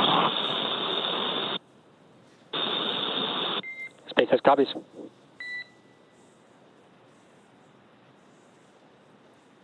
And you could see the Earth dark, and we flew into like an All orbital. right, and test matrix to kind of combine them, so we'll call that complete. Suit pressure 5.27, 38% humidity, 33.7 Celsius. SpaceX copies matrix complete and HUD readout.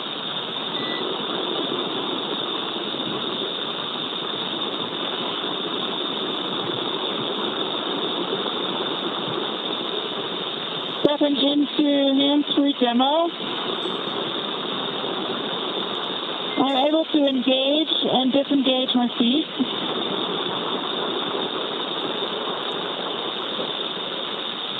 Copy that, EV2. And once you are able to engage, disengage, we'll actually have you start ingress. We're just over 5-9 minutes O2 flow.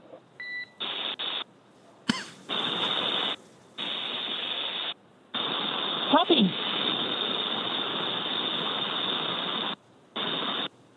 With that, EV2 is proceeding with ingress. Pre-check for ingress. EV1's good. EV2's good. Good. 14 good. Copy. Coming on in.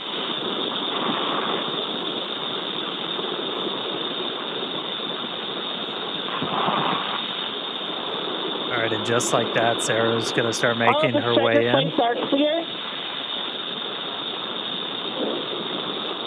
Check those hatch seals again. SpaceX copies on striker plates. And EV2, I have one more ask for the hatch, if you can check that out as well when ready to copy.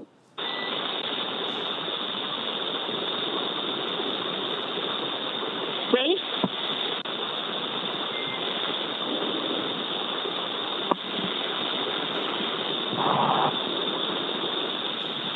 And Ready, copy. Copy. And EV2, what I'll have you do is, when you ingress, can you get eyes on the hatch handle mechanism and see if the handle has been stowed in the do not stow window, and report if you can see that?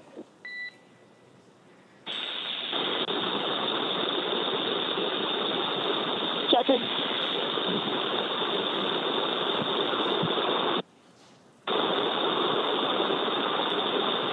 I think it's just outside. Copy, just outside. Thank you. Just outside the range.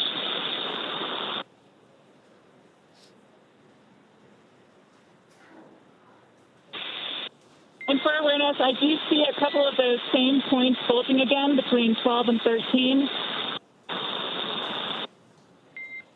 Copy, your go to Five. address. No, mostly between 12 and 13 right now. SpaceX copies at 12. If you can, your go to address those. Copy and worse.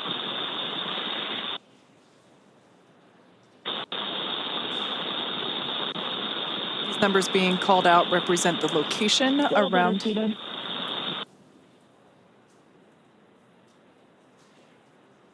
Yeah, the location around the circular hatch, just identifying where these bulges are. So Sarah's now reseating that seal. Not quite able to reach the backbone, so we'll proceed with clearing for hatch closure.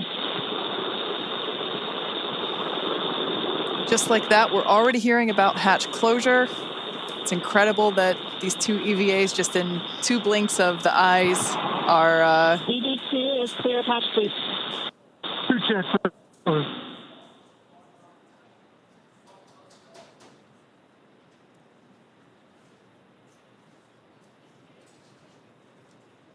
On your screen there is SpaceX Core, or Crew Operations and Resource Engineer. On duty tonight is Arthur Berrialt. This is the voice to the crew throughout their operations. Of course, you know, everyone has to sleep, so we have different shifts for Core. But Mike, your time in Dragon. Driving close. You're good? Copy. Deploying handle.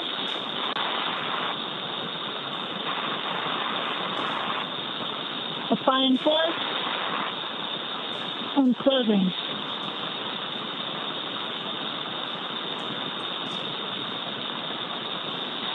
Once we get ground station coverage, again, we will be sure to bring you views within the Dragon capsule. But right now, Sarah is closing the forward hatch.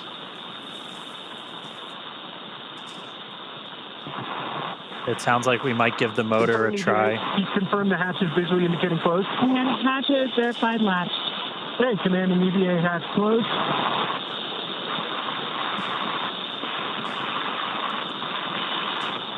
EVA hatch closed. All Dracos enabled.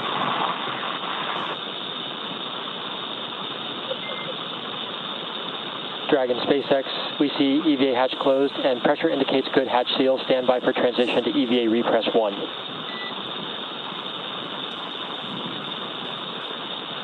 And EV1 copies. Everyone check secondary O2 valve closed. Copy. And then support 1 object. EV1 closed. EV2 closed. 41 closed. 14 closed.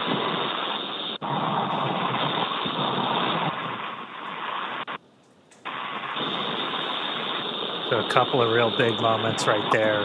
Sarah was able to make sure. SpaceX, we copy. We're in EVA repress 1. We copy secondary flow is closed and agree. EVA repress 1. She was able to make sure that the seals were in good spot. We got the hatch closed. You Okay, can crew, see. we're out of a half PSI for 8.3. See the pressure starting to tick up.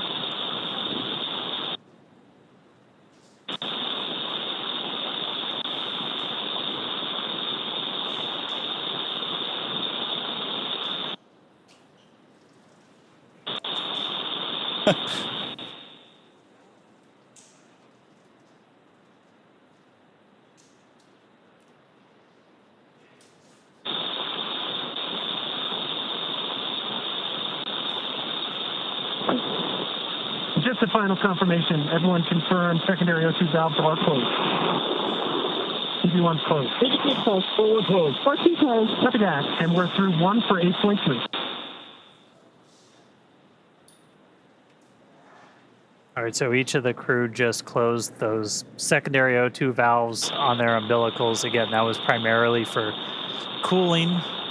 During the spacewalk itself, the suit's still pressurized by that primary. And now we're going to start to see the pressure tick up inside of Dragon. Right after they get the hatch closed, they're able to do kind of an initial pressure check. Because again, oxygen, it's an open loop system with these suits still flowing into the cabin. You're able to see positive pressure response showing that the cabin, the hatch was closed and was sealed. We'll still do a leak check on our way kind of back up to our nominal cabin pressure. So we're going to continue ticking up until we're about 8.3 psi, and then we're going to transition into the second phase of our repress. Really the difference between repress 1, repress 2 is how frequently we're injecting atmosphere, as kind of the repress is also pretty unique with Dragon. We're repressurizing with just nitrogen right now, which is a little bit unique. Obviously, you have nitrogen and oxygen in your atmosphere. With this, we have O2 flowing into the cabin through the suits, so we only need to add nitrogen. So we're able to just basically add a bunch of that to really start getting your pressure up. O2 continues to flow into the cabin through the suits, and we're going to continue pressurizing until we're pretty much right back at our 14. Fan 1 coming on, medium speed. Right at about our 14 or so PSI. And we're also looking at what the partial pressure of oxygen is, because we want to make sure the crew takes helmets off and everything, that plenty of oxygen in the cabin. And then we're going to change that injection rate to just help with the mixing. Is microgravity, everything's harder, everything's on hard mode, and you don't just have natural convection. So like, I mean, space station, I think I've heard it a bunch of times, Mike, like you just constant noise of fans. That's right. Almost.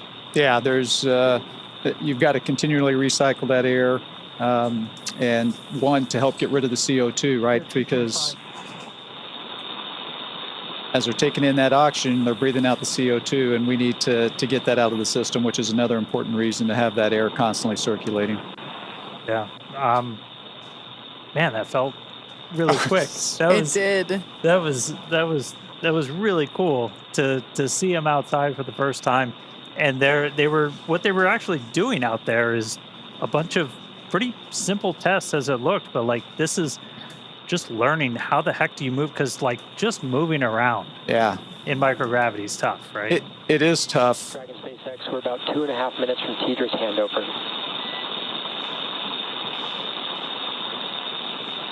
EV1 copy. Out of 3. Yeah, that movement is tough, and there is a big difference just of moving around when you're in your short sleeves like we're inside the capsule, and when you put on that spacesuit, it's much more challenging to move around with that on. Yeah, and what they were really doing was just kind of like you put your hand on Skywalker, and then you're changing your pitch, you're doing translation up and down and everything. And then the one that I think is kind of cool is max reach, because like just going like that is, not easy. Yeah, and I think one of the other things I thought was interesting is you heard, I think it was Sarah, talk about the horizontal rail versus the vertical and how much easier that was for her to grab onto or utilize versus the vertical one. So simple things like that, for us, it's not a big deal. Yeah. But out there in the vacuum and in the microgravity environment, it does become a much bigger deal. And you, Dan and I, we've never been in space, so we certainly appreciate all of your expertise that you'd be able to share with us throughout this morning's operations and contributing your 2 cents. Yeah, no, thank you. It was great to be here. Just an incredible moment, not only for the Polaris Dawn, for all of SpaceX, and really for humanity, because it's just one of those small steps that's taken us that much closer to being that interplanetary species. So thank you very much for having me around. Our pleasure. Awesome. You're welcome back anytime. Excellent. All right. Good to see you, Hopper. Yeah. Thanks. Bye-bye. All right, so repress is continuing. We're a little over 4 PSI right now. Again, we're going to keep that going up until we're a little over 8, and then we're going to change our repress rate. We're basically just going to be injecting nitrogen for shorter periods of time. That's just going to help that atmosphere mix as we get the crew kind of back up to their normal cabin atmosphere that they haven't actually been at for the last couple of days, because we started this whole process like right after we got on orbit. Yeah, it was almost like we launched them and gave them 2 seconds to acclimate and enjoy their cute 0G indicator, and immediately stepped into the pre-breathe in order to prepare for today's activity. And really, like you said, let them acclimate and let their bodies adjust. And, the success of that really was demonstrated today by the fact that we were able to step through all of the steps today without having to take the optional and available breaks to allow the crew members to adjust during... Oh, sorry, I thought we were going to get something there. Yeah, we're getting coming in. The Tedra's in and out, so we'll get it back. But. Just the fact that the all 4 crew members were able to just go right along and didn't have to pause as the option was available. I think it's a testament to the preparation that they did before and during. Garage check, EV1 good. EV2 good. 4 good. Part 2 good. Just heard a quick check-in from them, so we're going to keep counting the PSI up until we get to about 8. We are going to do another leak check on the way up to our nominal cabin pressure. As you introduce atmosphere, you're introducing temperature changes, not just pressure changes, and so we'll get to a nice, pretty stable point when we're at 8, and then we'll let it hang out there for a couple of minutes. Let the thermals kind of cancel out. That'll take about 5 minutes to do that. This obviously has to be done to make sure we've got a really tight seal with that hatch, as before we let crew get out of their seats, move about the cabin, anything like that, want to make sure Dragon is fully recovered. We just use Dragon as an airlock. Yeah, and actually the info that you were talking about, you see it there on your screen live with that telemetry there in the bottom left and bottom right hand corners. We can see the Dragon capsule and the suit pressures continuing to rise. It is incredible that we've only been in the EVA for 1 hour and 13 minutes. It flew by so quickly. 6 on cabin pressure, approaching 1 PSI on PPO2. I'm sure for Jared and Sarah, it flew by even quicker. Yeah. We just heard Jared call down. We're coming up on 1 PSI for PPO2, so what we're really tracking before we give the crew the go to get out of their suits is both the actual, like just the straight up, what the absolute pressure is inside, but also what the partial pressure of oxygen is. We want to make sure you don't have a hypoxic environment inside. Basically, you want to get them. They're going to be pretty much right back at the atmosphere that we're walking around in right now before they get their suits off. Our EVA clock's going to continue to count until we hear the call for EVA operations complete from our core Arthur Burial. That's going to come once we are done with the repress operation. We'll see a couple of other things happen with the suits. They'll do kind of a final washout of the pure O2 environment in the suit using nitrox before they get out. Nitrox being that same air mixture that you have in your scuba tank. If you've got any scuba divers out there, that nitrogen oxygen mixture. Nope, still just air. They're just gonna keep psyching you out.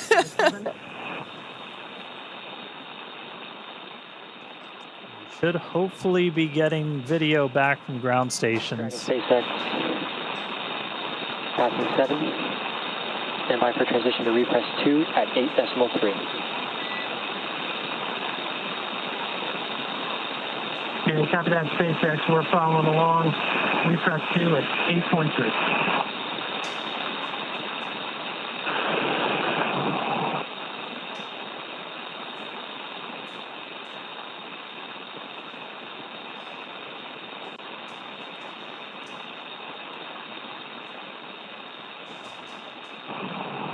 Yeah, so once we transition to repress 2, once we're at about 8.3 psi, we'll stay there for about 2 minutes. And then once the cabin gets up to 9, we're going to pause the repress and we're going to do a cabin leak check. This is another kind of critical check. We did the initial one after they closed the hatch, where you're able to do just kind of a, let's look at the pressure. Is it increasing at the rate we expect inside Dragon? Yes, it is. And so we were able to confirm that seals and everything looked good. We're going to do another leak check now that we've got more pressure inside Dragon, just to really make sure that we've got a good seal on that hatch before we finish the operation. Coming up on 8.3. We should be hopefully just about a minute and a half or so away from ground station, so might get those views back inside of Dragon. Yeah, it would be great to see them post EVA. Now, just like when we were depressurizing the capsule, there was the option to pause. EVA repress 2. Crew ops check. EV1's good. We're good. And yeah, that comms that we're hearing. At a half PSI before we get to the leak check. Dragon SpaceX with you, monitoring for leak check at 9 psi. The continual checks with all 4 crew members to make sure that everyone is good. If the answer to one of those checks was no, there would be an option in this repress sequence to pause, possibly to reduce the, allow for ear pressure equalization. But again, just like the way that we depressurize, now this repress, it seems to be going really smoothly. Yeah, we're just about at 9. I'm going to say we're almost there, and then it's going to tick up. But we're going to pause at 9. We're going to do another cabin leak check. So we should hear that momentarily. All right, we're in EVA repress 2, stop.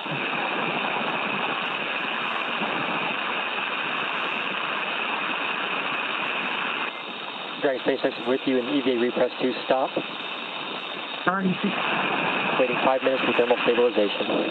And we're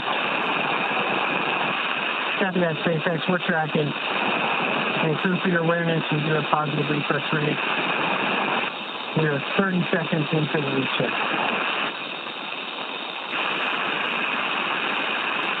Like we mentioned earlier, right now this repress is being done with nitrogen.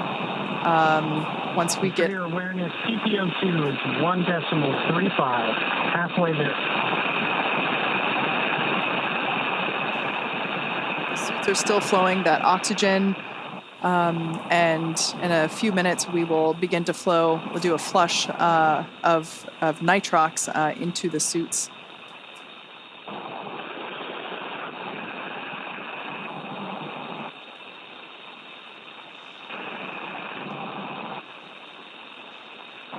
All right, we got our views back. There they are. It's a little sad to see that forward hatch closed again.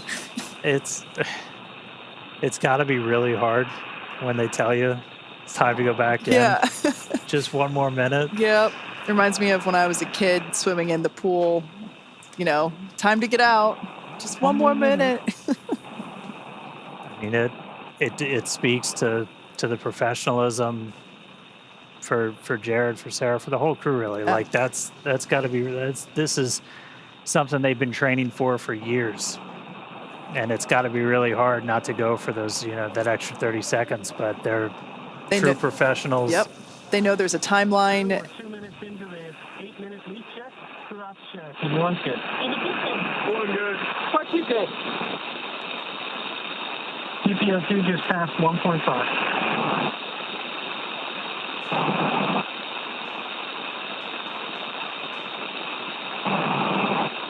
We're a couple minutes into our leak check. You're seeing the pressure continue to tick up. We've stopped the nitrogen injections, but again, oxygen coming out of essentially a vent line on those suits. And that is why you're going to continue to see the pressure tick up. You heard Jared call out the PPO2. That's going up. That's your partial pressure of oxygen. We're looking for that to get to over about 2.6, a little bit higher.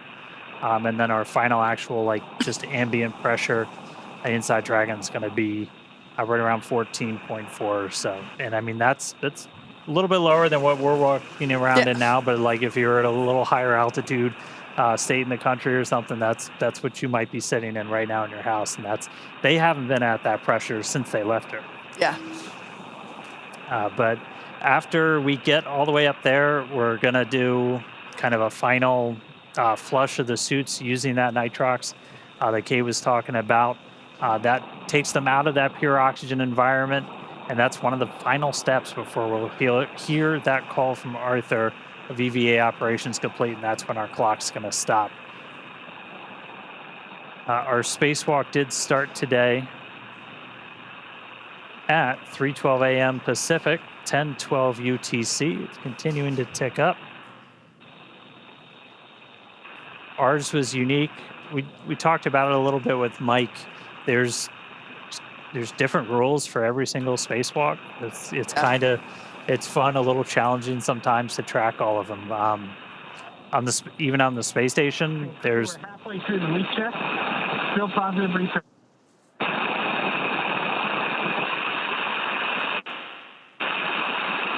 We're about halfway through the leak check, so we got about 4-ish minutes left.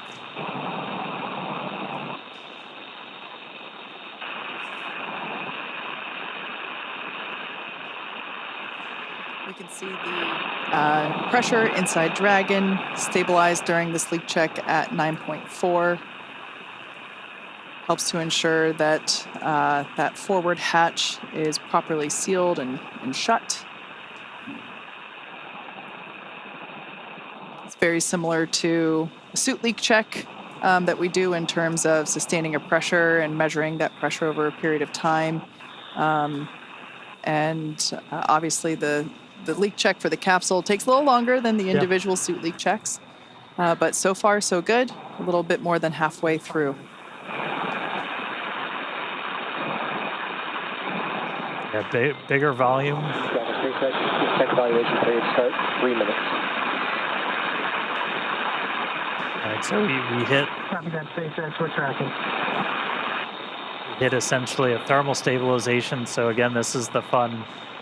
I think it's chemistry. I'm not sure, but as you're raising the pressure, you're changing the thermal environment inside the cabin, so temperature goes up. Your temperature goes up, your pressure can go up. So you wait for all of that to kind of equalize, and once that gets at a steady state, you can do a real no-kidding pressure check on this hatch. And so we're underway with that. That's going to take a couple of minutes, and then we'll hear the results, and then look to resume with the repress. It'll slow down a little bit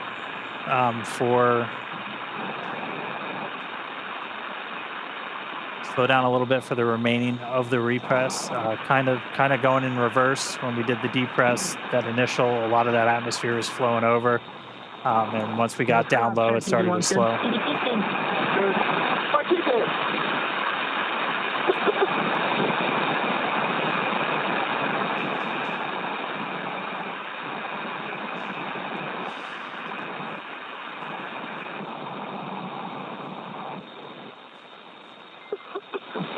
Really enjoying these in-cabin views. Everyone. Dragon SpaceX for awareness. This leak check is looking good so far, but we're still going to wait the full 8 minutes. Yeah, copy that, SpaceX. We're tracking. Sometimes it seems as though the feed freezes just because everybody's relaxing as the... We're coming up on 7 minutes in the leak check. It's 9.7. PPO2 is at 2.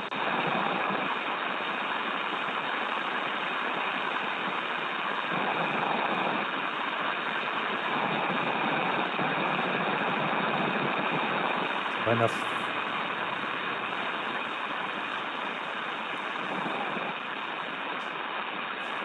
The final minute of our leak check.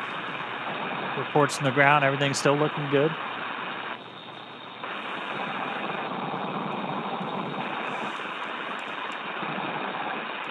Heard Jared report down that partial pressure of oxygen right at about 2. Once that gets to about 2.6, we can essentially stop flow of that pure oxygen to the crew suits. Is like 2.6 is right where we want to keep it when we're at our final pressure. Dragon SpaceX, successful leak check. Stand by to restart or repress.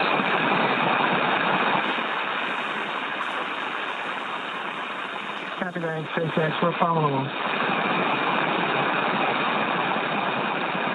Great news there. Successful leak check of the cabin. Repress 2.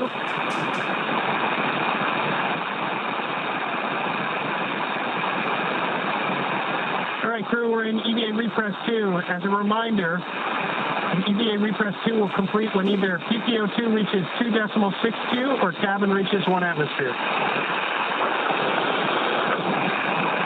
Right now, we're coming up on 10 psi for cabin pressure, and PPO2 is 2.2.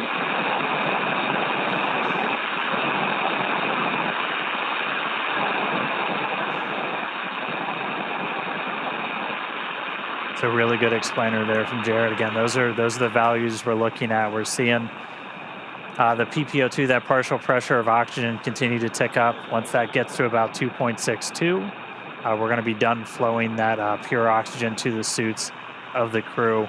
And then eventually we're going to get to 1 atmosphere. It's about 14.4 is our target for today. And then our repress will be complete. So this will go a little bit slower than the initial repress. This could take up to about 20 or 30 minutes, even in some of the times that we simmed it. You don't want to introduce them super quickly to a higher pressure. Anytime you're doing pressure changes, as gradual as you can make it, the better. And that's why we have like the built-in holds that we talked about that the crew can do. Exactly. These are opportunities for the crew to pause the repress and just allow themselves to come to equilibrium. Words are hard. Words are really hard right now. It is. And we haven't had to utilize. 2.3 PPO2, targeting 2.62. Cabin pressure is at 10.3. If I was a betting man, I'd say we get to the PPO2 threshold first. At that time, O2 will switch to nitrox in the suit. All right, good news there. And crew up check, in 1 2. What's his name? Dragon SpaceX, we concur with EV1 call.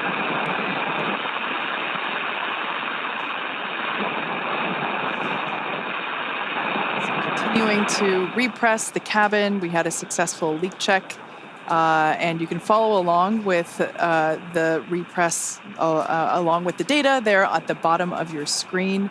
As Jared said, we are targeting about 14 psia for cabin pressure, or when cabin PPO2, that partial pressure for O2, reaches about 2.6. So we are continuing to progress pretty well. 2.4. Cabin's 10.55.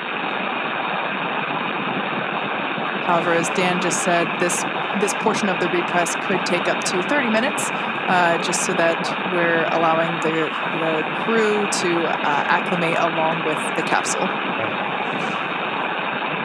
really cool day so far. It was awesome to see them, out there going through the test matrix. Like, we only got to talk about it a little bit, but just some of the different tests that they were doing while they're out there. This is like fundamental. How do you do a spacewalk? Well, first of all, you use your hands a lot. And how are you going to be able to move around? This is the first time we've ever had the suit in that environment crew.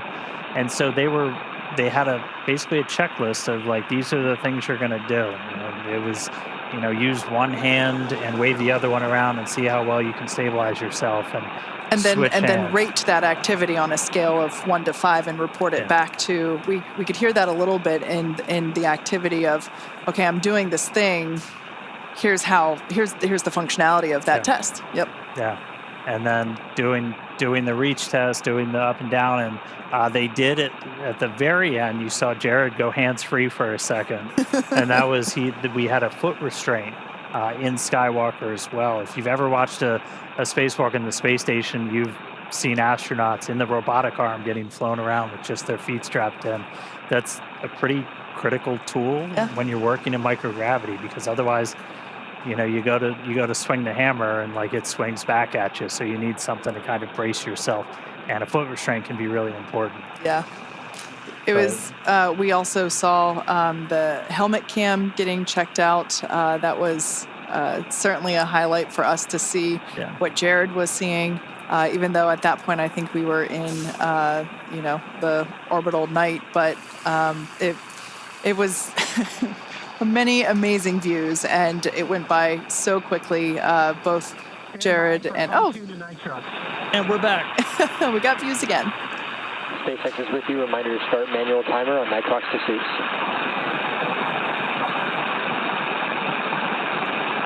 We got that, SpaceX. We're standing by.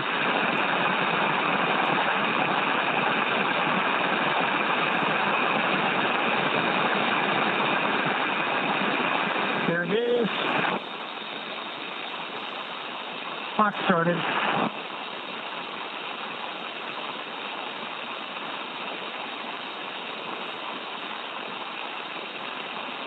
We're on nitrox pursuit.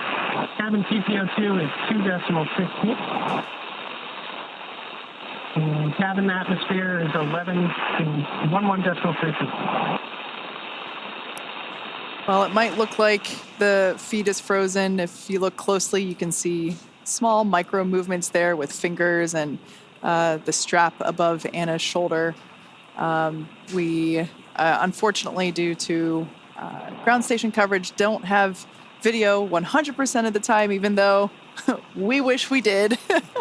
That would be great. But we can see that Jared and Sarah are not strapped into their seats, of course, because they performed their EVAs, or their spacewalks, extravehicular activities, where Anna and Kid remained in their seats, the window seats, so we can see their safety harnesses still strapped in there. At this point in time, we are continuing with the repressurization of the Dragon capsule, Dragon Resilience. We had a successful leak check. 1 good. 4-1 good. 4-2 good. Commander Jared Isaacman continuing to check in with his 3 fellow. Jet secondary O2 valve open. EV1's open. EV2's open. 4-1 open. 4-1 open. 4-2 open.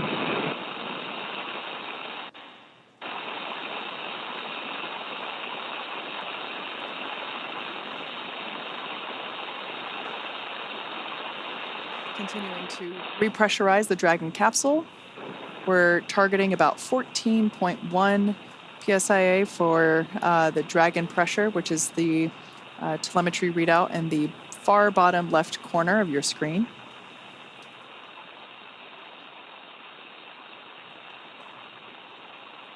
Yep, and along with that, we're also tracking the partial pressure of oxygen. So we did hear that they've stopped the flow of pure O2 to the suits, and they've switched over to nitrox.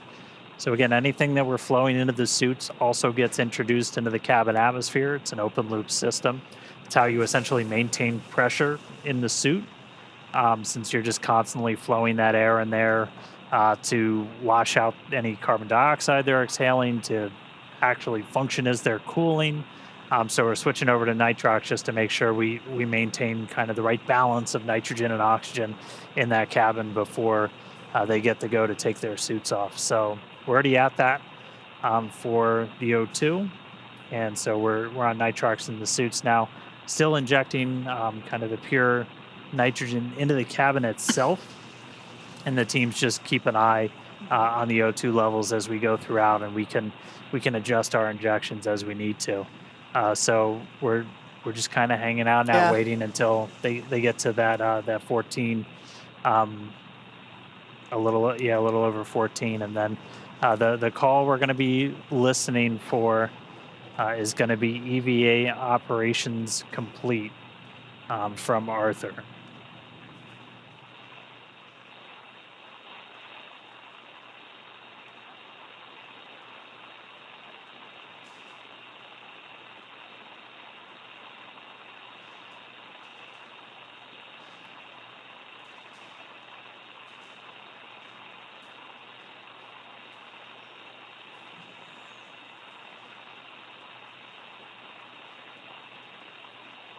We're 4 minutes into the O2 walkout.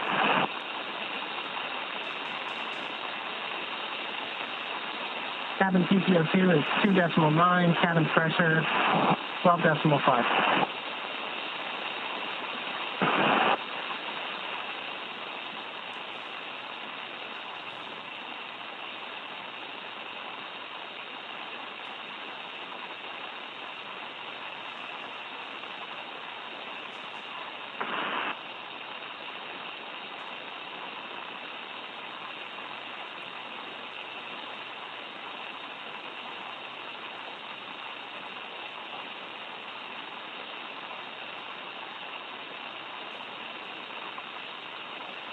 You can see the Polaris Dawn crew continuing as we continuing to monitor the repress of the Dragon capsule.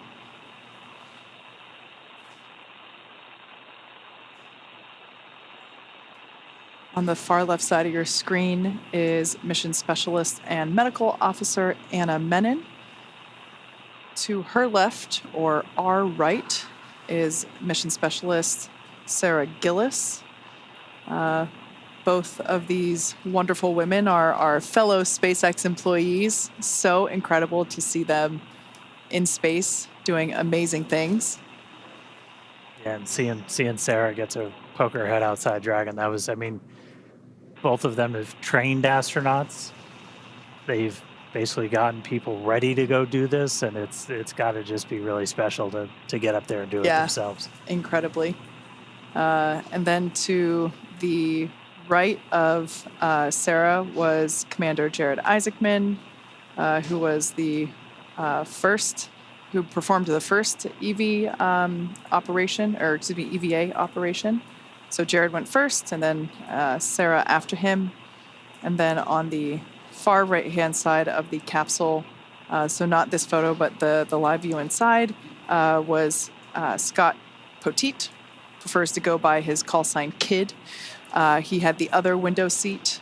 Now, if you tuned into the launch phase of Polaris Dawn, you might recall that Scott... Period.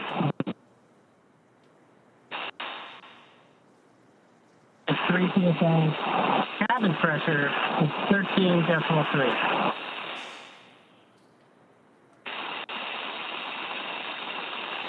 Scott is actually our Polaris Dawn pilot, so in order to enable EVA operations, he and Sarah had to swap seats. So Sarah has been keeping the pilot seat warm for Kid. Yeah, and like we talked about, we only saw Jared and Sarah actually get up and go outside, but all 4 of these crew members did a spacewalk today. All 4 were exposed to the vacuum of space. This is the first time that's ever happened in human history, having 4 people all at the same time. Yep. We saw Jared and Sarah go out and do those mobility tests.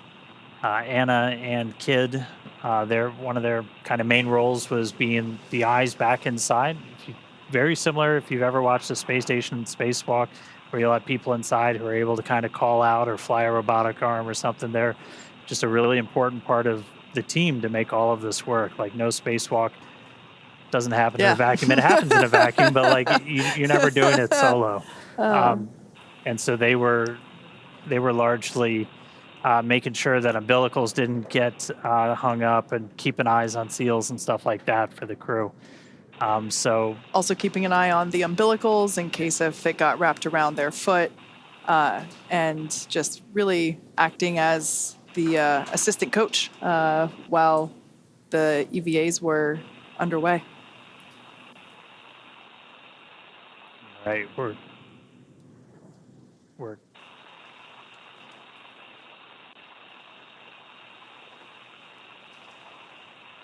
coming up on 14 psi.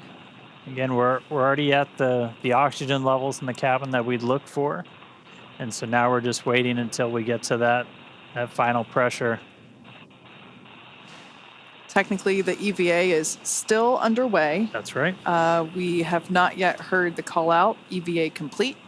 That will be coming after we get confirmation that the repress. We're 9 minutes into the O2 washout, less than 4 minutes remaining. Cabin PPO2 is 3.1. Cabin pressure is coming up on 14.1. I want to review a few things. So when the timer reaches 13 minutes, we're going to shut down the nitrox flow to suits. Then we're going to close secondary O2 valves, and then you can use your manual vent valve into the plate. When your visors, do not disconnect umbilicals. How copy? One's good. Each is good. One good. One too good. Dragon SpaceX, we are less than 2 minutes from a TDRS handover, but copy your call and plan, we concur. So that was Jared just reminding the rest of the crew that when the timer hits 13 minutes, the order of operations, they have that manual valve there, and this is something that we've seen all morning is continual check-ins. EVA repress is complete, continuing suit washout. Copy that, SpaceX. Great news there. Confirmation that Dragon repress is now complete.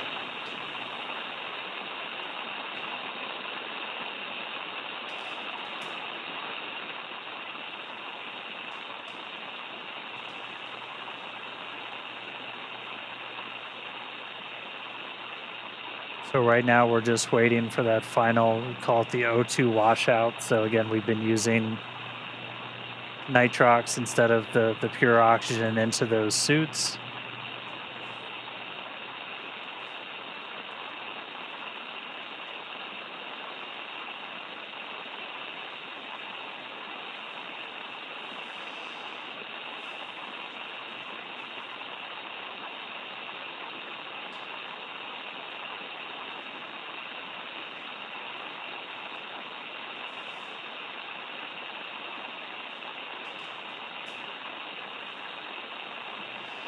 For anyone that has joined recently, unfortunately, you missed most of the fun. You'll have I encourage you to rewind. Yep. Go back about an hour.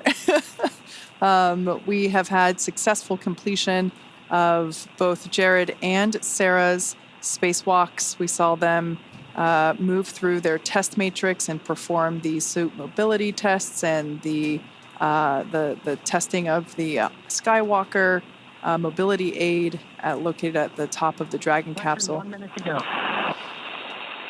They moved through it quite quickly, really quite in the blink of an eye. And we've closed the forward hatch. We have repressurized the Dragon capsule, and we're now standing by for really the final operations of the morning.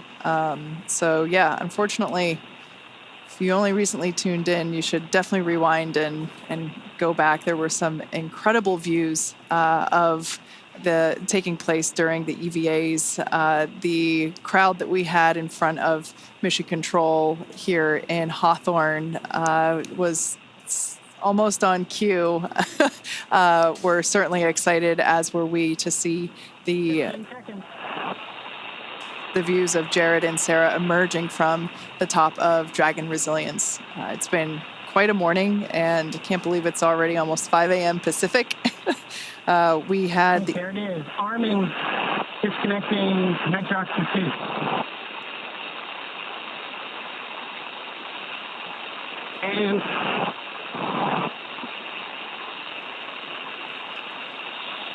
And yep, please.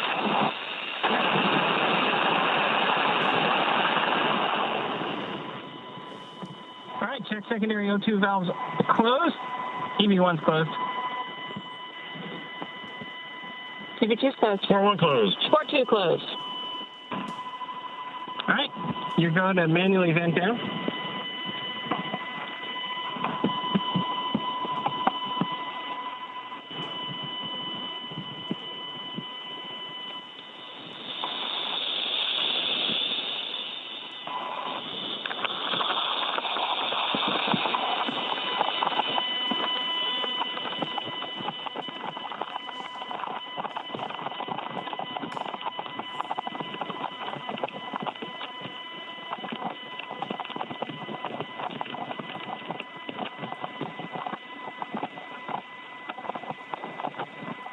The ringing.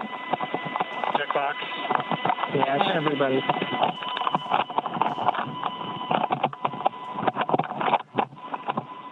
Whew. Smell that. Space. Dragon SpaceX, EV operations complete.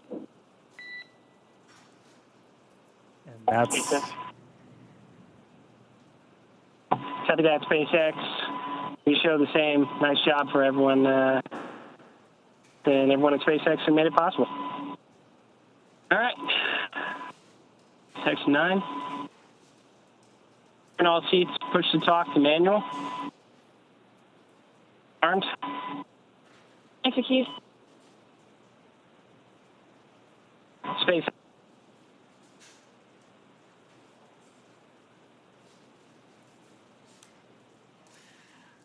Wow. If you're just joining us, we just heard the call out that EVA operations are complete, which marks the completion. EV1, comm check on manual push to talk. Manual push to talk, loud and clear.